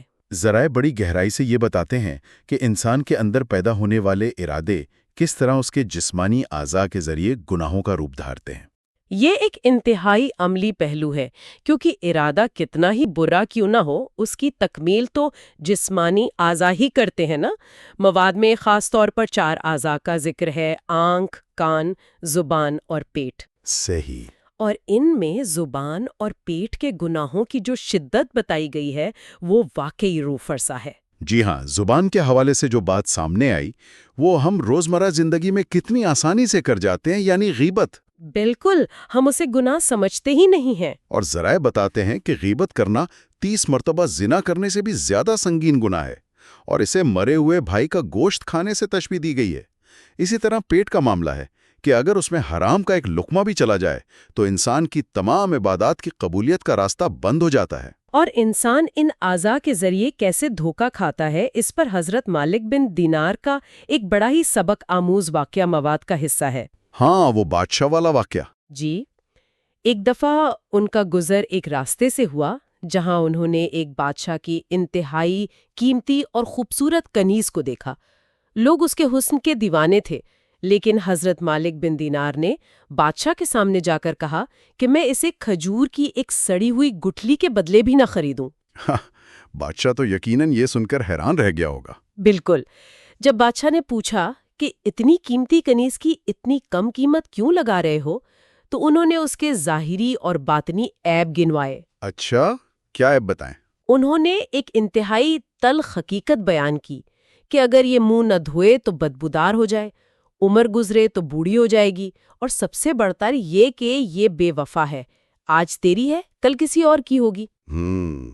کیا زبردست نکتہ ہے۔ اور اس فانی حسن کے مقابلے میں انہوں نے ان حوروں کا ذکر کیا جو مٹی اور گارے سے نہیں بنی، بلکہ جو رات کے اندھیرے میں بہائے گئے خالص آنسوؤں اور 2 رکعت نماز سے خریدی جا سکتی ہیں۔ سبحان اللہ۔ ان الفاظ میں اتنی تاثیر تھی کہ ذرائع بتاتے ہیں بادشاہ نے اسی وقت اپنا تخت چھوڑ دیا اور سچی توبہ کر لی۔ استغفر اللہ، یہ سچ میں انسان کی آنکھیں کھول دینے والا واقعہ ہے۔ لیکن یہاں میرے ذہن میں آج کے جدید دور کے حوالے سے ایک بہت ہی چبھتا ہوا سوال پیدا ہوتا ہے۔ جی پوچھیے۔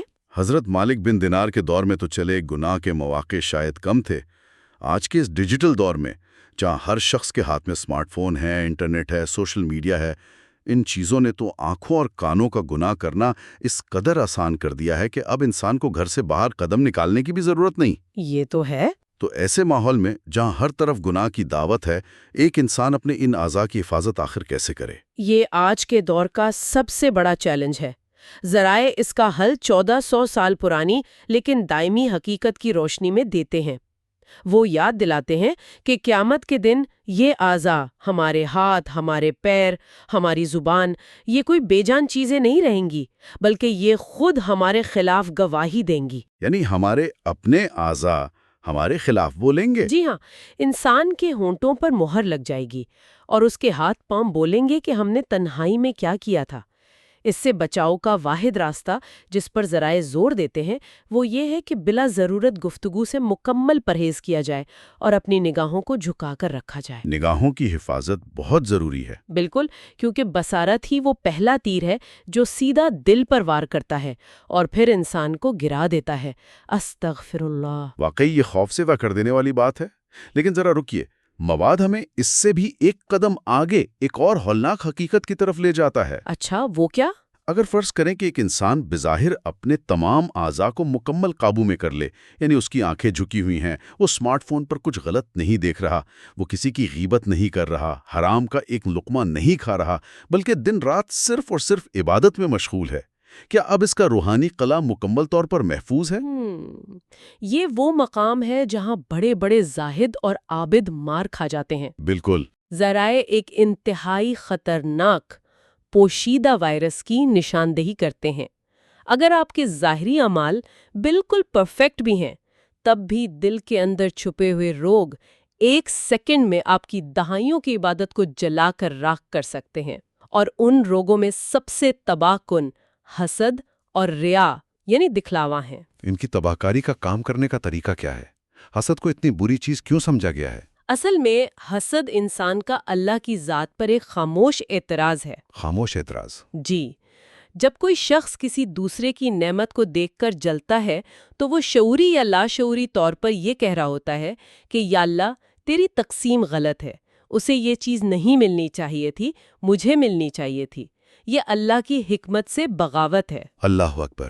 اور دوسری طرف ریا ہے، جسے احادیث میں شرک اصغر یعنی چھوٹا شرک قرار دیا گیا ہے۔ اور اسی ریا کے حوالے سے وہ خوفناک حدیث ذرائع میں دی گئی ہے نا، جس کا میں نے بالکل آغاز میں ذکر کیا تھا، وہ حدیث جو انسان کے پیروں تلے سے زمین نکال دیتی ہے۔ ہاں بالکل، وہ حدیث۔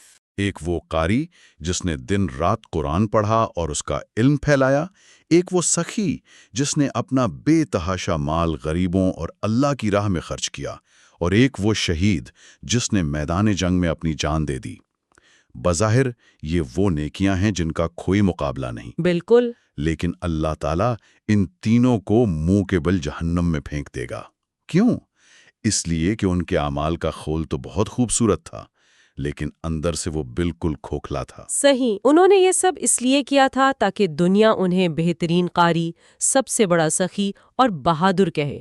ان کی نیت میں خالص پن نہیں تھا، ان کی نیت کا قبلہ اللہ کی ذات کے بجائے لوگوں کی داد تھی۔ یہی تو۔ اب میرے پاس تمہارے لیے سوائے آگ کے کچھ نہیں۔ ریا انسان کی نیکی کو اندر سے دیمک کی طرح چاٹ جاتی ہے۔ اور یہ اتنی خاموش ہوتی ہے کہ پتہ بھی نہیں چلتا۔ بالکل، یہ اس قدر باریک ہوتی ہے کہ بسا اوقات انسان کو خود بھی اندازہ نہیں ہوتا کہ وہ دکھلاوا کر رہا ہے۔ یہ ایک بہت گہرا نفسیاتی جال ہے۔ اگر ہم اپنے ارد گرد کے معاشرے کو دیکھیں اور ایمانداری سے خود اپنا ہی جائزہ لینا، تو ہم دیکھتے ہیں کہ ہم اپنی ساری زندگی اور توانائیاں اس کوشش میں لگا دیتے ہیں کہ ہم معاشرے میں اچھے اور نیک نظر آئیں۔ ایسا ہی ہے۔ ہم لاشعوری طور پر چاہتے ہیں کہ لوگ ہماری دینداری کی تعریف کریں، ہمیں معتبر سمجھیں، اور یہی اچھا نظر آنے کی شدید خواہش ہماری بظاہر شاندار نیکیوں کو شرک بنا کر ہمارے روحانی بینک اکاؤنٹ کو مکمل طور پر زیرو کر دیتی ہے۔ یہ واقعی لمحہ فکریہ ہے۔ بلا شبہ، جب تک عمل کی بنیاد میں خالصتاً اللہ کی رضا شامل نہ ہو، اس عمل کی عمارت چاہے باہر سے کتنی ہی بلند اور پرشکو نظر آئے، وہ ریت کی دیوار ہی ثابت ہوگی۔ تو اگر ہم آج کے اس پورے فکری اور روحانی سفر کا نچوڑ نکالیں تو یہ بات بالکل روز روشن کی طرح عیاں ہو جاتی ہے کہ توبہ واقعی صرف ایک بار جلدی سے معافی مانگ لینے کا نام نہیں ہے۔ بالکل نہیں، یہ تو ایک باقاعدہ عمل ہے۔ جی، یہ ایک مسلسل ارتقائی عمل ہے۔ یہ سفر شروع ہوتا ہے اپنے ظاہری اعضاء یعنی ہاتھ، زبان، آنکھ کو گناہوں کی علائش سے بچانے سے۔ پھر یہ سفر گہرا ہوتا ہے اور سیدھا دل میں اترتا ہے، جہاں دل کو ریا، حسد اور غیر اللہ کی ہر قسم کی پوشیدہ محبتوں سے پاک کیا جاتا ہے۔ اور جیسا کہ ہم نے دیکھا، یہ سفر کسی ایک مقام پر جا کر رکتا نہیں۔ انسان جیسے جیسے روحانی طور پر ترقی کرتا ہے، اس کی توبہ کا معیار اور بھی زیادہ حساس اور بلند ہوتا چلا جاتا ہے۔ جو کل تک گناہ نہیں تھا، وہ اگلے مقام پر غفلت بن کر توبہ کا متقاضی ہو جاتا ہے۔ بالکل، اور اس مقام پر پہنچ کر یہ انتہائی ضروری ہو جاتا ہے کہ ہم سب خود اپنا ایک ایماندارانہ جائزہ لیں۔ جی، ہم خود سے سوال کریں کہ ہم اس وقت توبہ کے اس طویل سفر کے کس موڑ پر کھڑے ہیں؟ کیا ہم اب تک صرف اپنی آنکھوں، کانوں اور زبان کے ان جسمانی گناہوں سے ہی الجھ رہے ہیں، یا ہم اس سے آگے بڑھ کر اپنے دل کے ان چھپے ہوئے تاریک روگوں کا شکار ہیں جن کا ہمیں شاید ادراک بھی نہیں؟ یہ ایسا سوال ہے جو یقیناً سوچنے والے ہر دماغ کو ایک کڑی خود احتسابی پر مجبور کر دے گا۔ اور اسی خود احتسابی کے ساتھ اس گفتگو کو سمیٹتے ہوئے اس قاری، شہید اور سخی کے لرزہ خیز واقعے کو سامنے رکھتے ہوئے میرے ذہن میں ایک انتہائی چونکا دینے والا خیال آ رہا ہے۔ ذرا اس پر غور کیجیے گا۔ جی بتائیے۔ اگر ہماری سب سے شاندار نیکیاں، ہماری زندگی کی سب سے بڑی قربانیاں بھی محض لوگوں کو دکھانے کی خواہش یا دل کے کسی انتہائی باریک اور پوشیدہ کھوٹ کی وجہ سے ہمیں سیدھا جہنم کے گڑھے میں لے جا سکتی ہیں، تو کیا یہ ممکن نہیں کہ ہماری وہ توبہ جس پر ہمیں آج بہت زیادہ غرور اور فخر ہے، وہ توبہ بھی اپنے نامکمل ہونے اور چھپے ہوئے دکھلاوے کی وجہ سے کسی اور سچی توبہ کی محتاج ہو؟ یعنی کیا ہمیں اپنی اس نیکی کے غرور سے بھی توبہ کرنے کی ضرورت نہیں؟ استغفر اللہ، یہ ایک ایسا خیال ہے جو انسان کے اندر موجود تکبر کے ہر بت کو پاش پاش کر دیتا ہے۔ یہ واقعی ایک انتہائی گہری، لرزاں دینے والی اور حقیقت پسندانہ سوچ ہے جس پر بار بار غور کرنے کی ضرورت ہے تاکہ دل کا قبلہ ہمیشہ درست سمت میں رہے۔ ھذا ما عندی واللہ ورسولہ عالم بالصواب۔ بسم اللہ والحمد للہ والصلاة والسلام علی ابی القاسم محمد ابن عبداللہ خاتم النبیین۔ ذرا تصور کریں کہ ایک انسان نے 100 قتل کیے ہوں، اس کے ہاتھ بے گناہوں کے خون سے رنگے ہوں، اور معاشرہ، مطلب پورا معاشرہ، اسے ایک درندہ سمجھتا ہو۔ جو کہ ایک فطری بات ہے، ایسا ہی سمجھا جائے گا۔ بالکل، لیکن پھر بھی کائنات کا سب سے طاقتور نظام اسے معاف کرنے کے لیے زمین کا سینہ سکیڑ دے۔ آج کے اس تفصیلی جائزے کا مقصد اسی حیرت انگیز تصور، یعنی توبہ اور استغفار کی اصل حقیقت کو سمجھنا ہے۔ عام فہم میں اسے محض ایک پچھتاوے یا کسی غلطی کے بعد کا دکھ سمجھا جاتا ہے۔ ہاں، عام طور پر لوگ بس یہی سمجھتے ہیں کہ کوئی غلطی ہو گئی اور سوری بول دیا۔ ایسا ہی ہے، لیکن فراہم کردہ قرآنی آیات، احادیث اور صوفیہ کے اقوال کا گہرا مطالعہ ہمیں بتاتا ہے کہ یہ انسانی نفسیات، روحانی صفائی اور دنیاوی فلاح کا ایک کمال درجے کا مکمل نظام ہے۔ چلیں اس بات کو ذرا کھول کر سمجھتے ہیں۔ ضرور۔ مجھے یہ محسوس ہوتا ہے کہ جب انسان سچے دل سے ایک بار استغفر اللہ کہتا ہے تو وہ محض چند الفاظ ادا نہیں کر رہا ہوتا، بلکہ وہ کائنات کی سب سے بڑی طاقت کے ساتھ اپنا ٹوٹا ہوا رابطہ، مطلب وہ جو کنیکشن کٹ گیا تھا، اسے دوبارہ بحال کر رہا ہوتا ہے۔ یہ بہت گہری بات کی ہے آپ نے۔ یہ ٹوٹا ہوا رابطہ ہی اصل چیز ہے۔ آج کے اس گہرے مطالعے میں ہم انسانی کمزوریوں کی نفسیات، دلوں پر لگنے والے زنگ کے طبعی اثرات اور سچی توبہ کے ان کڑے عناصر کا جائزہ لیں گے، اور ساتھ ہی خدا کی اس بے پناہ رحمت پر بات کریں گے جو واقعی انسانی عقل کو دنگ کر دیتی ہے۔ بالکل۔ تو اگر ہم ابتدا کریں تو اس موضوع کی بنیاد ہی اس حقیقت پر کھڑی ہے کہ انسان فطرتاً کمزور ہے، مطلب خطا کار ہے۔ ہاں، اور اکثر ایسا ہوتا ہے نا کہ کسی بڑی غلطی کے بعد ایک شدید احساس جرم، ایک گلٹ انسان کو اپنی لپیٹ میں لے لیتا ہے۔ یہ احساس جرم بعض اوقات اس قدر جان لیوا ہوتا ہے کہ انسان یہ سوچنے لگتا ہے کہ بس اب واپسی کا کوئی راستہ باقی نہیں رہا۔ وہ خود کو ایک اندھی گلی میں محسوس کرتا ہے۔ اور یہ بہت خطرناک سٹیج ہوتی ہے کیونکہ نا امیدی انسان کو مزید غلطیوں کی طرف لے جاتی ہے۔ بالکل صحیح کہا۔ اور اسی لیے حضرت انس رضی اللہ عنہ سے مروی وہ جو مشہور حدیث ہے، وہ اس نفسیاتی دباؤ کا ایک بہترین علاج پیش کرتی ہے۔ اس میں بڑا واضح بتایا گیا ہے کہ ہر انسان خطا کار ہے، اور بہترین خطا کار وہ ہیں جو توبہ کرتے ہیں۔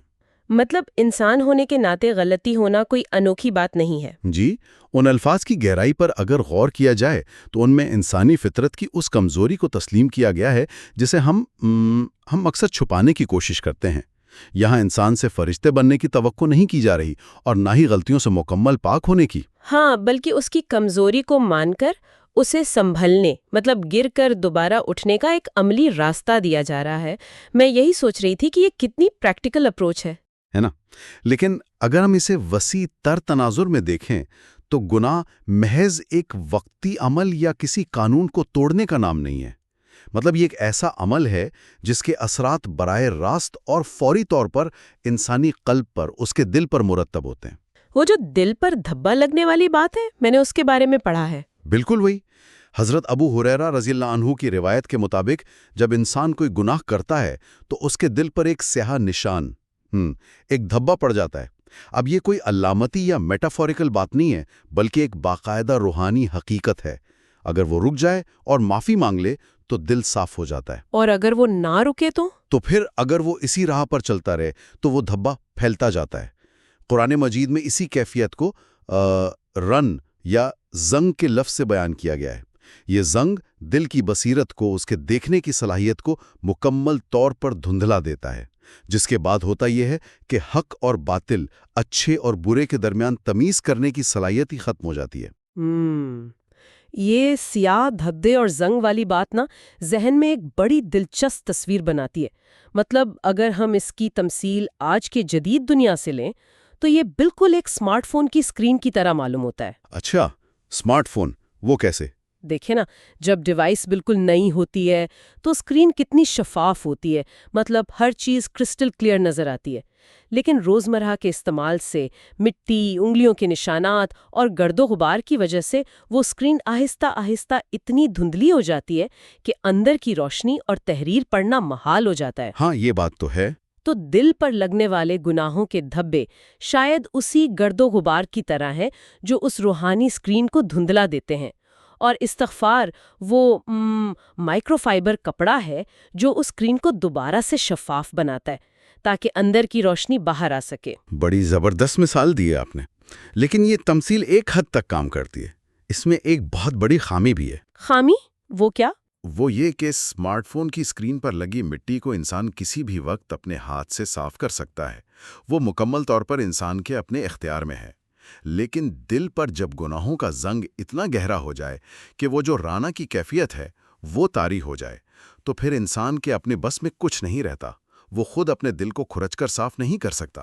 اوہ، صحیح ہے۔ مطلب وہ خود اپنی مدد نہیں کر سکتا اس سٹیج پر۔ بالکل نہیں، اسے ایک بیرونی اور اعلیٰ طاقت کی ضرورت ہوتی ہے۔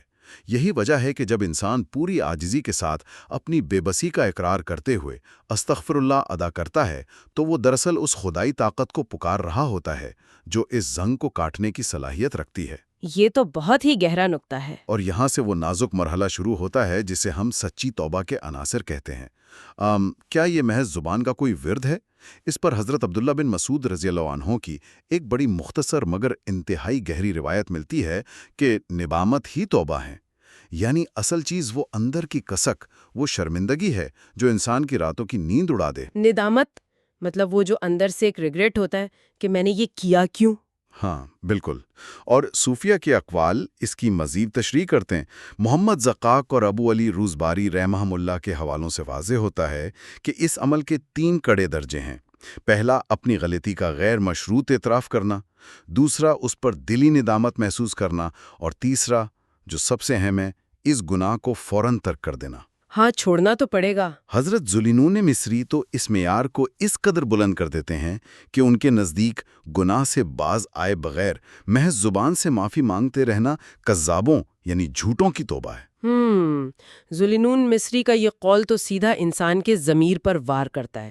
مطلب اس کا سیدھا سا مطلب تو یہ ہے کہ اگر کوئی شخص مسلسل کسی کا حق مار رہا ہے، کوئی دھوکہ دہی کر رہا ہے اور ساتھ ہی رسم کے طور پر تسبیح پر استغفر اللہ بھی پڑھ رہا ہے، تو وہ خدا کو نہیں بلکہ خود اپنے آپ کو فریب دے رہا ہے۔ یہ تو ایک خلا تضاد ہے۔ انسان ایک ہی وقت میں اندھیرے اور روشنی دونوں میں نہیں کھڑا ہو سکتا نا۔ بالکل صحیح کہا آپ نے، اور اسی تضاد کی وجہ سے اس کا استغفار اللہ کہنا ایک بے جان لفظ رہ جاتا ہے جس کی کوئی روحانی تاثیر نہیں ہوتی۔ زبان اور عمل کی ہمانگی کے بغیر، مطلب ان کے ملے بغیر، دل کا زنگ نہیں کٹتا۔ توبہ کا مطلب ہی پلٹنا ہے، اور اگر قدم وہیں جمے ہوئے ہیں جہاں کل تھے تو پھر پلٹنے کا دعویٰ کیسا؟ بالکل، لیکن یہاں نا میرے ذہن میں ایک الجھن پیدا ہوتی ہے۔ میں اس بات کو تھوڑا مزید کریدنا چاہوں گی۔ جی بتائیں۔ فرض کریں ایک شخص نے وقتی طور پر وہ برا کام چھوڑ دیا اور زبانی معافی بھی مانگ لی، ٹھیک ہے، لیکن اس کے ذہن کے کسی تاریک گوشے میں ابھی بھی اس گناہ کی کشش، اس کی لذت کی یاد باقی ہے۔ تو کیا محض عمل کا رک جانا توبہ کی تکمیل ہے؟ اس حوالے سے شیخ بشنجی رحمہ اللہ کا جو قول دستاویزات میں شامل ہے وہ واقعتاً رونگٹے کھڑے کر دینے والا ہے۔ ہاں، وہ کیا فرماتے ہیں؟ وہ فرماتے ہیں کہ اصل توبہ یہ ہے کہ انسان جب اس گناہ کو یاد کرے تو اسے اس کی مٹھاس یا لذت قطعی طور پر محسوس نہ ہو۔ مطلب دل کی زمین اس قدر بدل چکی ہو کہ جس چیز میں کل تک کشش تھی نا، آج اس سے شدید کراہت آنے لگے۔ تو اس سب کا اصل مطلب کیا ہے؟ اس کا مطلب یہ ہے کہ توبہ صرف ظاہری رویے کی تبدیلی کا نام نہیں ہے، بلکہ یہ ایک مکمل اندرونی اور نفسیاتی انقلاب ہے۔ بے شک یہ ایک اندر کی تبدیلی ہے۔ اب ذرا انسانی نفسیات کو دیکھیں۔ جب کوئی انسان توبہ کے یہ کڑے معیار سنتا ہے کہ دل میں لذت بھی نہ رہے اور ندامت ایسی ہو جو روح کو بے چین کر دے، تو وہ شدید مایوسی کے گڑھے میں گر سکتا ہے۔ وہ سوچ سکتا ہے کہ بھئی مجھ میں تو یہ معیار پورا کرنے کی طاقت ہی نہیں، تو کیا اب نجات کا کوئی راستہ نہیں؟ اور ٹھیک اسی مایوسی کے نقطے پر، مطلب جب انسان بالکل ٹوٹ جاتا ہے، ہماری دستاویزات اس بے پناہ اور لامحدود رحمت الہی کا پردہ چاک کرتی ہیں جو ان تمام شرائط کو پیچھے چھوڑ دیتی ہیں۔ یہاں بنی اسرائیل کے اس شخص کا واقعہ انتہائی غور طلب ہے جس نے 1 یا 2 نہیں پورے 99 انسانوں کا قتل کیا تھا۔ 99! ذرا اس منظر کی ہولناکی کو محسوس کریں نا۔ ایک شخص جس کی پوری زندگی تشدد اور خون ریزی میں گزری ہو، اس کے ہاتھ، اس کا لباس اور سب سے بڑھ کر اس کا دل خون میں لت پت اور سیاہ ہو چکا ہو۔ بالکل، بظاہر تو کوئی امید نہیں لگتی، لیکن انسانی روح کی گہرائی میں کہیں نہ کہیں روشنی کی ایک کرن ہمیشہ موجود رہتی ہے۔ وہ اسی بے چینی میں سچی توبہ کی تلاش میں نکلتا ہے۔ اس کی ملاقات ایک راہب یعنی ایک عبادت گزار سے ہوتی ہے۔ وہ اس سے پوچھتا ہے کہ کیا اتنے خون بہانے کے بعد، اتنی تباہی مچانے کے بعد بھی اس کی توبہ کی کوئی گنجائش ہے؟ اور اس راہب کا جواب اس کی محدود سوچ کا عکاس تھا۔ ہاں، وہ راہب جو شاید عبادت تو کرتا تھا لیکن کائنات کے وسیع ترین نظام رحمت سے ناواقف تھا اور اپنی محدود سوچ کا اسیر تھا، وہ ڈوٹ ٹوک جواب دیتا ہے کہ نہیں، تمہارے لیے کوئی معافی نہیں۔ اب سوچئے اس قاتل پر کیا گزری ہوگی۔ اس نے تو امید کا آخری دروازہ بند ہوتا دیکھا ہوگا۔ بالکل. جب دروازہ بند ہوتا نظر آیا تو مایوسی اور غصے نے دوبارہ جنم لیا اور اس نے اس راہب کو بھی موت کے گھاٹ اتار دیا. اب گنتی پوری 100 ہو گئی، لیکن وہ جو اندر کی کسک تھی وہ پھر بھی کم نہ ہوئی. وہ چلتا رہا یہاں تک کہ اس کی ملاقات ایک عالم سے ہوئی. اور عالم کا رویہ راہب سے بالکل مختلف تھا. بہت مختلف. عالم نے اسے مایوسی کی تاریکی میں دھکیلنے کے بجائے ایک نیا راستہ دکھایا. اس نے کہا، بے شک توبہ کا دروازہ کھلا ہے، لیکن تمہیں یہ ماحول، یہ بری صحبت چھوڑنا ہوگی. فلاں بستی کی طرف جاؤ، وہاں نیک لوگ رہتے ہیں، ان کے ساتھ مل کر خدا کی بندگی کرو. وہ شخص اسی وقت سب کچھ چھوڑ کر اس نئی منزل کی طرف نکل پڑتا ہے. یعنی اس نے پہلا قدم اٹھا لیا. ہاں، لیکن راستہ ابھی آدھا بھی طے نہیں ہوا تھا کہ موت کا فرشتہ اس کے سامنے آ کھڑا ہوتا ہے. وہ صحرا کے درمیان گر جاتا ہے، لیکن مرتے مرتے بھی اپنا رخ، اپنا سینہ اس نیک بستی کی طرف گھسیٹتا ہے. اب منظر آسمان کا ہے. رحمت کے فرشتے اور عذاب کے فرشتے اس کی روح پر جھگڑ پڑتے ہیں. دونوں کے پاس اپنے اپنے دلائل تھے. جی، عذاب کے فرشتے دلیل دیتے ہیں کہ بھائی اس نے زندگی میں کبھی کوئی نیکی نہیں کی، 100 انسانوں کا قاتل ہے، لہٰذا یہ جہنم کا ایندھن ہے. رحمت کے فرشتے دلیل دیتے ہیں کہ یہ سب کچھ چھوڑ کر سچے دل سے توبہ کے لیے نکل پڑا تھا. تب کائنات کا خالق فیصلہ کرتا ہے کہ دونوں بستیوں کا فاصلہ ناپا جائے. اور پھر تاریخ کا وہ معجزہ رونما ہوتا ہے. خدا کے حکم سے زمین سکڑ جاتی ہے. وہ مردہ جسم نیک بستی کے صرف ایک بالشت مطلب ذرا سا زیادہ قریب پایا جاتا ہے اور اس 100 قتل کرنے والے کی مکمل مغفرت کر دی جاتی ہے. یہاں جو بات سب سے زیادہ حیران کن ہے وہ یہ کہ اس پورے واقعے میں نظام قدرت نے یہ نہیں دیکھا کہ وہ شخص طبعی اور جغرافیائی لحاظ سے کس مقام پر کھڑا تھا. اگر ہم اس کے ماضی کے اعمال نامے کو دیکھیں نا تو اس میں سوائے تاریکی اور خون کے کچھ نہ تھا. کچھ بھی نہیں تھا. اور اگر اس کے حال کو دیکھیں تو اس نے ابھی تک اس نیک بستی میں پہنچ کر کوئی ایک بھی سجدہ نہیں کیا تھا، کوئی نیک عمل شروع نہیں کیا تھا. لیکن اس فیصلے کی بنیاد اس بات پر رکھی گئی کہ اس کا رخ کس طرف تھا، اس کی سمت کیا تھی، وہ کس منزل کی طرف سینہ گھسیٹ رہا تھا. یہ واقعہ تو اس فلسفے کی سب سے بڑی دلیل ہے کہ انسان گناہوں کی دلدل میں کتنا ہی گہرا کیوں نہ دھسا ہو. بے شک، اور اس کا ماضی کتنا ہی بھیانک کیوں نہ ہو، اللہ کی رحمت کا دائرہ اس کی ہر برائی سے وسیع تر ہے. یہ اس بات کی بھی نفی کرتا ہے کہ انسان کو معافی کے لیے پہلے مکمل طور پر پاک ہونا پڑتا ہے. نہیں، اسے صرف درست سمت میں قدم اٹھانا ہوتا ہے. یہ تو بالکل جدید دور کے جی پی ایس نیویگیشن نظام کی طرح کام کرتا ہے نا. جی پی ایس؟ وہ کس طرح؟ دیکھیں، جب کوئی شخص سفر کے دوران جی پی ایس استعمال کرتا ہے اور غلطی سے راستہ بھٹک کر کئی میل غلط سمت میں چلا جاتا ہے تو وہ مشین اسے تانے نہیں دیتی. ہاں، مشین جج نہیں کرتی.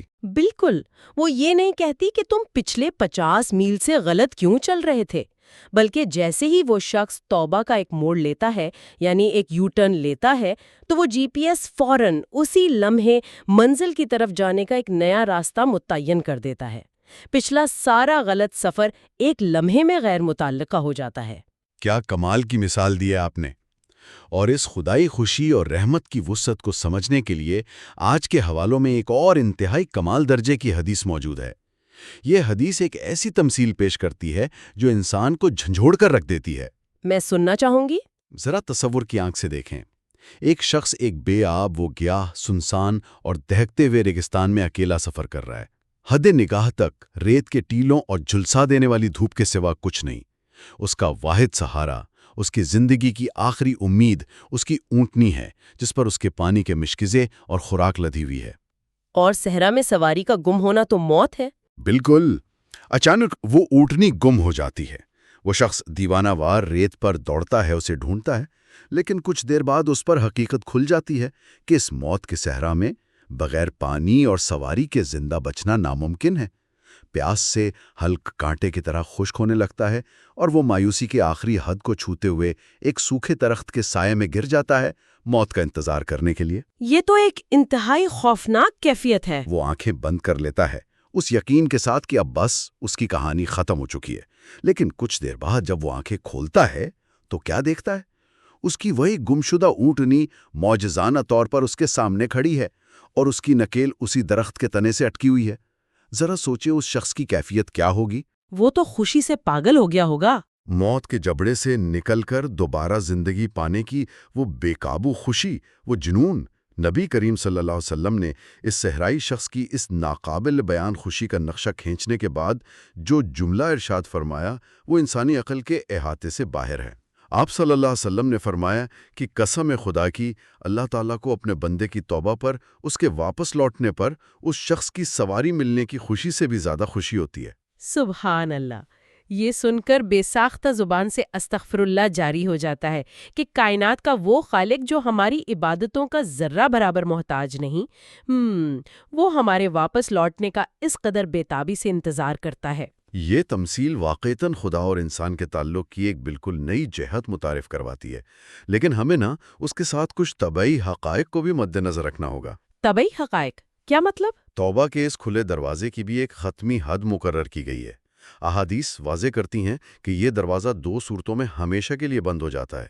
ایک تو وہ عظیم عالمی واقعہ جب قیامت کے آثار ظاہر ہوں گے اور سورج مغرب سے طلوع ہوگا، اور دوسری صورت؟ اور دوسرا جو ہر انفرادی انسان کا ذاتی معاملہ ہے، یعنی نزع کا وہ وقت جب موت بالکل سر پر آ جائے اور روح حلق میں پہنچ کر غرغراہے کی کیفیت شروع ہو جائے۔ اس آخری لمحے سے پہلے تک انسان کتنا ہی دور کیوں نہ نکل گیا ہو، وہ واپس آ سکتا ہے۔ یہ ایک اہم یاد دہانی ہے۔ لیکن یہاں ایک اور بہت گہری غلط فہمی کا ازالہ بھی ضروری ہے۔ عام طور پر یہ سمجھا جاتا ہے کہ استغفار محض ایک اخروی تصور ہے، یعنی اس کا فائدہ صرف موت کے بعد کے عذاب سے بچنے یا آخرت کی نجات تک محدود ہے۔ ہاں، عموماً لوگ یہی سمجھتے ہیں۔ حالانکہ فراہم کردہ حقائق بتاتے ہیں کہ اس کے نہایت ٹھوس، حیران کن اور فوری دنیاوی فوائد بھی ہیں۔ حضرت عبداللہ بن عباس رضی اللہ عنہما کی مشہور روایت اس کی گواہی دیتی ہے۔ اس کے مطابق جو شخص پابندی کے ساتھ استغفار کرتا ہے، اللہ تعالیٰ اس کے لیے ہر غم اور ڈپریشن سے نجات کا راستہ نکال دیتا ہے۔ یعنی آج کے دور کی سب سے بڑی بیماریاں۔ بالکل، اور ہر معاشی یا سماجی تنگی اور مشکل سے نکلنے کا در کھول دیتا ہے اور اسے وہاں سے رزق عطا کرتا ہے جہاں سے اس کے وہم و گمان میں بھی نہیں ہوتا۔ اسی طرح جب لوگ امام جعفر صادق رحمہ اللہ کے پاس معاشی تنگی کی شکایت لے کر آتے تو ان کا بڑا واضح اور دو ٹوک کال تھا کہ جس کا رزق تنگ ہو اسے کثرت سے استغفار کرنا چاہیے۔ یہ پہلو واقعی سوچنے پر مجبور کرتا ہے۔ اس کا مطلب یہ ہوا کہ یہ عمل صرف گناہوں کی معافی کا طریقہ نہیں، بلکہ روزمرہ کے دنیاوی مسائل حل کرنے کی ایک عملی چابی ہے۔ چاہے کرائے کی ادائیگی کا بوجھ ہو، نوکری چھوٹ جانے کا خوف ہو، یا کوئی اور ذہنی دباؤ۔ جی، استغفار ذہن کی وہ صفائی کرتا ہے جو انسان کو بہتر فیصلے کرنے کے قابل بناتی ہے اور ساتھ ہی خدائی مدد کو متوجہ کرتی ہے۔ لیکن جب ہم اس موضوع کی مزید روحانی گہرائی میں اترتے ہیں تو ایک اور الجھن سامنے آتی ہے۔ ہمارے پاس ایسی مستند احادیث موجود ہیں جن کے مطابق نبی کریم صلی اللہ علیہ وآلہ وسلم، جو کہ معصوم عن الخطا ہیں، جنہیں خود خدا نے ہر قسم کے گناہ اور برائی سے محفوظ رکھا ہے، وہ بھی دن میں 100 مرتبہ استغفار کیا کرتے تھے۔ جی ہاں، یہ ایک معلوم حقیقت ہے۔ تو اب سوال یہ پیدا ہوتا ہے کہ اگر وہ ہستی جو تمام تر برائیوں سے مکمل پاک ہے، جسے کسی گناہ کا داغ چھو بھی نہیں سکتا، وہ اتنی کثرت سے یہ عمل کر رہی ہے، تو پھر اس استغفار کی نوعیت کیا ہے؟ اور اگر وہ ایسا کر رہے ہیں تو پھر عام انسان جو دن بھر میں قدم قدم پر دانستہ اور غیر دانستہ غلطیاں کرتا ہے، اس کا کیا حال ہونا چاہیے؟ جی، ایک انتہائی نازک اور بلند روحانی مقام کا ذکر کیا ہے آپ نے۔ دیکھیں، انبیاء کا استغفار اور خاص طور پر نبی کریم صلی اللہ علیہ وآلہ وسلم کا استغفار عام انسانوں کے استغفار سے بالکل مختلف نوعیت کا حامل ہے۔ اچھا، وہ کیسے مختلف ہے؟ اس باریک فرق کو سمجھنے کے لیے ذوالنون مصری رحمۃ اللہ کا وہ قول ایک بہترین رہنمائی فراہم کرتا ہے، جہاں وہ اس کی درجہ بندی کرتے ہوئے فرماتے ہیں کہ عام لوگ گناہوں سے توبہ کرتے ہیں، جبکہ خاص لوگ یعنی اللہ کے مقرب بندے اپنی غفلت سے توبہ کرتے ہیں۔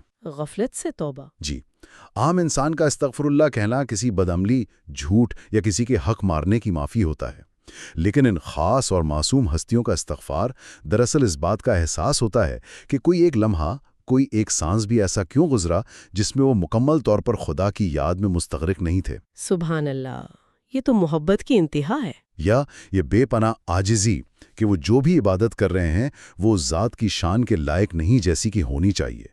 یہ وہ مقام ہے جہاں نیکیوں پر بھی استغفار کیا جاتا ہے، کیونکہ بندگی کا معیار اس قدر بلند ہوتا ہے کہ اپنی بہترین کوشش بھی حقیر لگنے لگتی ہے۔ روحانی مقامات اور بندگی کے ان کڑے معیاروں کی بات کرتے ہیں نا، تو مجھے حضرت رابعہ بصری رحمہ اللہ کا وہ کمال کا قول یاد آ رہا ہے جو میری نظر میں اس تمام بحث کا سب سے گہرا فلسفہ ہے۔ میں سننا چاہوں گا وہ قول۔ ہماری آج کی داستانات میں درج ہے کہ ایک شخص ان کے پاس آیا اور ایک عام سا سوال کیا کہ میں نے زندگی میں بہت گناہ کیے ہیں، اب اگر میں سچے دل سے توبہ کروں تو کیا اللہ میری توبہ قبول کر لے گا؟ عام طور پر ہم سب یہی امید کرتے ہیں کہ اس کا جواب اس بات میں ہوگا، اور یقیناً ہوگا، لیکن رابعہ بصری نے جو جواب دیا اس نے زاویہ ہی بدل دیا۔ انہوں نے کیا فرمایا؟ انہوں نے فرمایا، نہیں، اصل معاملہ یوں نہیں ہے۔ اصل بات یہ ہے کہ پہلے خدا تجھے معاف کر دے گا، تجھ پر اپنی نظر کرم کرے گا، تو تبھی تو توبہ کر سکے گا۔ یہ جملہ کس قدر ہلا دینے والا ہے۔ واقعی یہ تو انسان کی سوچ کے بالکل برعکس ہے۔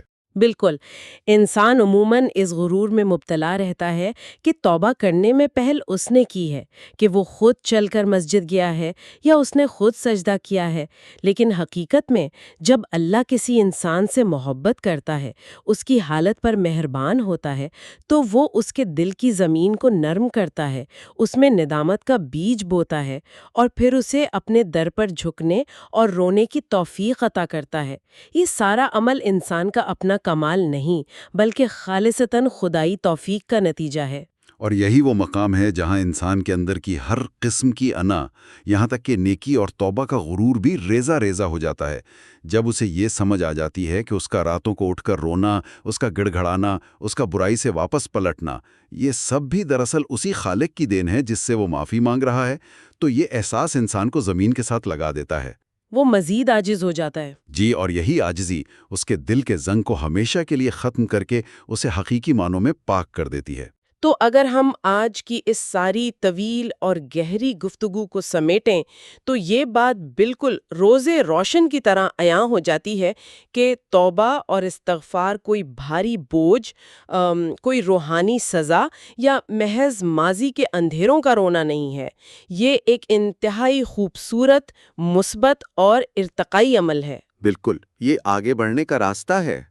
یہ انسان کے کھوئے ہوئے اندرونی سکون کی واپس مل جانے والی کنجی ہے۔ یہ رزق اور دنیاوی معاملات کی بندشیں کھولنے کا ایک پر اسرار طریقہ ہے، اور سب سے بڑھ کر یہ دلوں پر چڑھے زنگ کی ان تہوں کو صاف کر کے انسان کا اس کے خالق سے وہ تعلق دوبارہ جوڑنے کا ایک نادر تحفہ ہے جو گناہوں کی وجہ سے کٹ چکا تھا۔ یہ ایک مکمل پیکیج ہے اگر انسان سمجھ سکے۔ ہاں، ہماری آج کی دستاویزات کے آخر میں ایک بہت ہی پیاری اور دل کو چھو لینے والی بات لکھی ہے جو اللہ تعالیٰ نے حضرت داؤد علیہ السلام کی طرف وحی کی۔ اس کا مفہوم کچھ یوں ہے کہ اگر پیٹھ پھیر کر جانے والوں یعنی خدا سے دور بھاگنے والے نافرمانوں کو صرف اتنا معلوم ہو جائے کہ اللہ ان کی واپسی کا کس قدر بے تابی سے انتظار کر رہا ہے اور ان پر کس قدر مہربان ہے، تو وہ اسی وقت خوشی اور شوق کے مارے مر جائیں۔ سبحان اللہ۔ ذرا اس بات کی وسعت کا اندازہ لگائیں۔ جو مجرم ہیں، جو جان بوجھ کر بھاگے ہوئے ہیں، ان کے لیے کائنات کے مالک کی محبت کا یہ عالم ہے، تو جو خود چل کر اس کی طرف آتے ہیں ان کے لیے اس کے انعامات کا، اس کی قربت کا کیا عالم ہوگا۔ تو جب بھی زندگی کے کسی موڑ پر دل پر بوجھ محسوس ہو، راستے بند نظر آئیں اور اندر کا زنگ بصیرت کو دھندلا دے، تو بس سچے دل سے استغفر اللہ کہہ کر اس کی طرف پلٹ آنا چاہیے۔ یہ سب سے بہترین اور آسان راستہ ہے۔ ہم نے آج بہت سے حیرت انگیز حوالوں اور حقائق کا جائزہ لیا، لیکن اس گہرے مطالعے کو ختم کرنے سے پہلے غور و فکر کے لیے ایک سوال چھوڑے جا رہی ہوں۔ ذرا سوچیں، اگر کائنات کا سب سے طاقتور نظام، کائنات کا خالق، ہمارے صرف ایک قدم واپس لوٹنے پر اتنی بے تابی، اتنی محبت سے ہمارے انتظار میں کھڑا ہے، تو پھر وہ کون سی نظر نہ آنے والی زنجیریں ہیں، وہ کون سی انا کے پہرے ہیں جنہوں نے ہمیں اس قدر مضبوطی سے جکڑ رکھا ہے کہ ہم وہ ایک قدم اٹھانے سے کتراتے ہیں۔ اس پر ضرور غور کیجیے گا۔ ھذا ما عندی واللہ ورسولہ اعلم بالصواب۔ بسم اللہ والحمد للہ والصلاۃ والسلام علی ابی القاسم محمد ابن عبداللہ خاتم النبیین۔ ذرا ایک لمحے کے لیے تصور کیا جائے کہ کسی انسان کے ہاتھ میں ایک بالکل خالی چیک آ جائے۔ یعنی ایک بلینک چیک۔ بالکل ایک بلینک چیک، اور بات صرف یہاں ختم نہ ہو بلکہ وہ کائناتی ہستی خود پاس بیٹھے اور باقاعدہ ہاتھ پکڑ کر سکھائے کہ اس چیک پر وہ کون سے ہندسے اور الفاظ لکھنے ہیں جن سے ہر ضرورت پوری ہو سکتی ہے۔ ارے واہ، یہ تو بڑی زبردست تشبیہ ہے نا؟ آج کے اس تفصیلی جائزے میں ہم جن نوٹس اور ذرائع کو کھنگال رہے ہیں وہ بالکل اسی بلینک چیک کی طرح ہے۔ ہم قرآن حکیم اور احادیث نبوی سے ماخوذ کچھ منتخب دعاؤں پر بات کر رہے ہیں۔ یہ دیکھ کر واقعی عقل دنگ رہ جاتی ہے کہ مالک حقیقی خود ہی اپنی عطا کے دروازے کھولنے کا پاسورڈ انسان کو بتا رہا ہے۔ تھوڑا سا بھی تجزیہ کرے نا تو ایک تلخ حقیقت سامنے آتی ہے کہ انسان اکثر جانتا ہی نہیں کہ اس کے لیے کیا چیز فائدہ مند ہے اور کیا نقصان دہ۔ یہ تو ہے، ہمارا ویژن تو بہت محدود ہوتا ہے۔ بالکل، انسانی ذہن انتہائی محدود ہے۔ مطلب وہ آج کی کسی چھوٹی سی تکلیف سے بچنے کے لیے کوئی ایسی چیز مانگ لیتا ہے جو کل اس کے لیے تباہی کا باعث بن سکتی ہے۔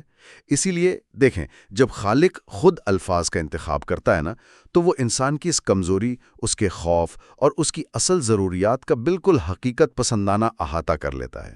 یہ دعائیں صرف کوئی رسم یا وظیفہ نہیں ہے، یہ انسانی شعور کی تربیت ہیں۔ یہ بات بالکل 100% درست ہے کہ ہماری وقتی خواہشات اور ہماری حقیقی ضروریات میں زمین آسمان کا فرق ہوتا ہے۔ مطلب ہم جذبات کی رو میں بہہ کر اکثر ایسی چیزیں مانگ بیٹھتے ہیں جو بعد میں ہمارے ہی گلے کا توق بن جاتی ہیں۔ بالکل ایسا ہی ہوتا ہے۔ انسان اگر ذرا غور کرے تو استغفر اللہ، کتنی بار تو ہم اپنی ہی تباہی مانگ رہے ہوتے ہیں اور ہمیں اس کا اندازہ بھی نہیں ہوتا۔ اسی لیے جب رب خود الفاظ سکھاتا ہے تو وہ ہمیں دراصل ہمارے ہی خطرناک فیصلوں سے بچا لیتا ہے۔ صحیح کہا آپ نے، اور اسی بچاؤ کا جو سب سے پہلا قدم ہے وہ توازن ہے۔ انسان کی فطرت میں انتہا پسندی بہت زیادہ ہے۔ مطلب یا تو وہ دنیا کے پیچھے بالکل اندھا ہو جاتا ہے یا پھر روحانیت کے نام پر کہتا ہے کہ میں نے دنیا کو بالکل ہی ترک کر دینا ہے۔ ہاں، یہ دو انتہائیں تو بہت عام ہیں۔ یہاں مجھے اپنے نوٹس میں موجود سورۃ البقرہ کی وہ بہت ہی مشہور قرآنی دعا یاد آ رہی ہے، ربنا آتنا فی الدنیا حسنہ والی دعا۔ جی بالکل وہی، جس میں انسان التجا کرتا ہے کہ اے ہمارے پروردگار، ہمیں دنیا میں بھی بھلائی عطا فرما اور آخرت میں بھی بھلائی سے نواز، اور ہمیں دوزخ کے عذاب سے محفوظ رکھ۔ اچھا، اگر مالیاتی دنیا کی اصطلاح استعمال کی جائے نا تو یہ کسی انتہائی شاندار اور متوازن پورٹ فولیو کی طرح ہے۔ متوازن پورٹ فولیو، یہ دلچسپ ہے۔ ہاں، مطلب ایک اچھا انویسٹمنٹ پورٹ فولیو وہ ہوتا ہے جس میں آپ سارا سرمایہ ایک ہی جگہ نہیں لگاتے تاکہ رسک کم ہو۔ یہ دعا سکھا رہی ہے کہ دنیا کی بھلائی یعنی اچھی صحت، حلال رزق، ذہنی سکون مانگنا روحانیت کے خلاف نہیں ہے، بلکہ یہ اس پورٹ فولیو کا لازمی حصہ ہے۔ زبردست، آپ نے اس میکینزم کو بہت عمدگی سے جوڑا ہے۔ یہ دعا دراصل اس صدیوں پرانی غلط فہمی کو جڑ سے اکھاڑ دیتی ہے کہ خدا سے قربت کے لیے انسان کو غریب یا بیمار ہی ہونا چاہیے۔ بالکل، ہم نے یہی تو سمجھ لیا ہے نا۔ جی، حالانکہ حسنہ یا بھلائی کا مطلب ہی یہ ہے کہ دنیا کے وسائل کو ایک مثبت اور تعمیری انداز میں مانگا جائے۔ اور دیکھیں، اسی متوازن اپروچ کا ایک اور پہلو سورۃ البقرہ کے بالکل آخر میں سکھایا گیا ہے۔ اچھا، وہ کون سا پہلو؟ جہاں انسان باقاعدہ اعتراف کرتا ہے کہ اے ہمارے پروردگار، ہم پر اتنا بوجھ نہ ڈال جیسا تو نے ہم سے پہلے لوگوں پر ڈالا تھا، اور ہم پر اتنا بوجھ بھی نہ ڈال جسے اٹھانے کی ہم میں طاقت نہیں۔ یہ دعا دراصل جدید دور کے اس مخمصے کا سب سے بڑا علاج ہے، جس میں انسان سمجھتا ہے کہ وہ اکیلا سب کچھ کر سکتا ہے۔ یہ اپنی حد تسلیم کرنے کا اعلان ہے۔ یہ نکتہ تو آج کے اس دور میں سیدھا دل پر جا کر لگتا ہے، جہاں ہر طرف ہسل کلچر اور خود کو سپر ہیومن ثابت کرنے کی دوڑ لگی ہوئی ہے۔ مطلب ہمیں ہر جگہ یہی سکھایا جاتا ہے کہ تم کبھی نہ تھکنے والی مشین ہو۔ جی، اور یہ ہر وقت پرفیکٹ نظر آنے کا جو دباؤ ہے نا، استغفر اللہ، یہ تو انسان کو اندر سے بالکل کھوکھلا کر دیتا ہے، ہڈیوں کا گودا نکال دیتا ہے۔ بالکل صحیح کہہ رہے ہیں آپ۔ رات کے وقت یہ مان لینا کہ مجھ میں مزید طاقت نہیں ہے، میں کمزور ہوں، یہ ایک زبردست سائیکولوجیکل ریلیز ویلو کی طرح کام کرتا ہے۔ یہ دعا انسان کو اس مصنوعی دباؤ سے پوری طرح آزاد کر دیتی ہے۔ اور یہی وہ آزادی ہے جو انسان کو تکبر سے نکال کر عبودیت کے دائرے میں لے آتی ہے۔ جب انسان اپنی حد تسلیم کر لیتا ہے تبھی وہ اندیکھی قوتوں سے مدد کا حقدار بنتا ہے۔ یہ تو ہو گئی روزمرہ کی زندگی اور اس کے بوجھ کی بات، لیکن یہ دعائیں تب کیا کرتی ہیں جب انسان کا یہ متوازن پورٹ فولیو پوری طرح کریش کر جائے؟ کریش کر جائے یعنی کسی بڑے بحران کی بات کر رہی ہیں آپ؟ ہاں، میرا مطلب ہے کہ جب انسان کسی انتہائی شدید اور تاریک بحران میں پھنس جائے۔ ہمارے حوالوں میں حضرت یونس علیہ السلام کا واقعہ بڑی تفصیل سے موجود ہے۔ وہ مچھلی کے پیٹ میں ہے، بالکل، ایک ناممکن سی صورتحال۔ جی، مکمل اندھیرا ہے، آکسیجن کی کمی، ہر طرف سے دباؤ اور بظاہر بچنے کا کوئی 1% بھی امکان نہیں۔ اس گھٹن اور تنہائی میں وہ جو دعا مانگتے ہیں، لا الہ الا انت سبحانک انی کنت من الظالمین، مطلب تیرے سوا کوئی معبود نہیں، تیری ذات پاک ہے، بے شک میں ہی اپنی جان پر زیادتی کرنے والوں میں سے تھا۔ اور دیکھیں، یہی وہ مقام ہے جہاں ان دعاؤں کی سب سے گہری سائنس سمجھ آتی ہے۔ اس دعا میں اگر غور کریں نا تو اس میں براہ راست کچھ مانگا ہی نہیں گیا۔ ہاں، اور یہی بات مجھے سب سے زیادہ حیران کرتی ہے۔ مطلب ایک لمحے کے لیے سوچا جائے، اگر کوئی شخص ڈوبتی ہوئی گاڑی میں پھنسا ہو تو وہ یہ تھوڑی کہتا ہے کہ مجھ سے غلطی ہو گئی جو میں اس راستے سے آیا۔ وہ تو سیدھا چیختا ہے کہ مجھے باہر نکالو، میری مدد کرو۔ بالکل، انسانی فطرت تو یہی کہتی ہے۔ تو پھر یہاں کائنات کے سب سے بڑے بحران میں مدد کی کوئی براہ راست پکار کیوں نہیں ہے؟ صرف اپنی غلطی کا اعتراف ہے؟ ایسا کیوں ہے؟ یہ میکانزم کام کیسے کرتا ہے آخر؟ اس سوال کا جواب دراصل انسانی انا اور رب کی صفت رحمت کے باہمی تعلق میں چھپا ہے۔ دیکھیں، جب انسان کہتا ہے کہ میری مدد کرو تو اس میں کہیں نہ کہیں یہ احساس چھپا ہوتا ہے کہ شاید میں اس مصیبت کا حقدار نہیں تھا، بس حالات خراب ہو گئے۔ ہم اکثر یہی سوچتے ہیں کہ میں تو وکٹم ہوں۔ بالکل، لیکن جب وہ کہتا ہے کہ میں ہی ظالم ہوں تو وہ اپنی انا کو، اپنے سارے ڈیفنس میکانزم کو پوری طرح مسمار کر دیتا ہے۔ یہ ایک طرح کا مکمل سرنڈر ہے، اور کائناتی اصول یہ ہے کہ جب انسان رب کے سامنے مکمل طور پر ہتھیار ڈال دیتا ہے، بغیر کسی تعویل کے اپنی غلطی مان لیتا ہے، تو رب کی رحمت خود بخود حرکت میں آ جاتی ہے۔ ارے واہ، یہ تو بہت خوبصورت بات ہے۔ جی، اسے بچاؤ کی باقاعدہ درخواست دینے کی ضرورت ہی نہیں پڑتی، اس کا اعتراف ہی سب سے بڑی پکار بن جاتا ہے۔ اور یاد ہے حضرت ابوبکر صدیق رضی اللہ عنہ کو بھی جب رسول اللہ صلی اللہ علیہ وسلم نے نماز کے لیے دعا سکھائی تو اس کا آغاز بھی اسی جملے سے کروایا تھا کہ اے اللہ، میں نے اپنے اوپر بہت ظلم کیا۔ یہ تشریح واقعی رونگٹے کھڑے کر دینے والی ہے۔ یعنی اپنی بے بسی اور غلطی کو بغیر کسی شرط کے تسلیم کر لینا ہی اصل میں طاقت حاصل کرنے کا راز ہے۔ بالکل ایسا ہی ہے۔ یہ کتنی عجیب بات ہے نا کہ ہم عام طور پر مشکل میں اسباب کو کوستے ہیں، لوگوں پر الزام لگاتے ہیں کہ اس شخص کی وجہ سے میرا نقصان ہوا۔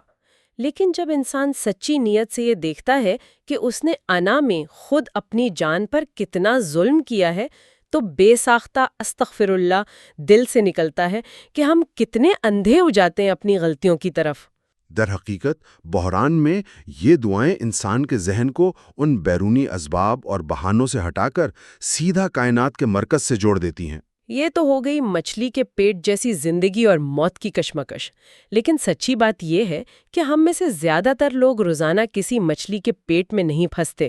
ہاں، وہ تو زندگی میں کبھی کبھار ہوتا ہے۔ بالکل، ہماری مچھلی کا پیٹ تو وہ مہینے کے آخر میں آنے والے بجلی کے بلز ہیں، یا صبح اٹھ کر کام پر جانے کی شدید سستی۔ تو میں سوچ رہی تھی کہ کیا ان روزمرہ کی اکتا دینے والی پریشانیوں کے لیے بھی ان دعاؤں میں کوئی ڈھال موجود ہے؟ بالکل موجود ہے، اور وہ ڈھال اتنی ہی مؤثر ہے جتنی کسی بڑے بحران میں۔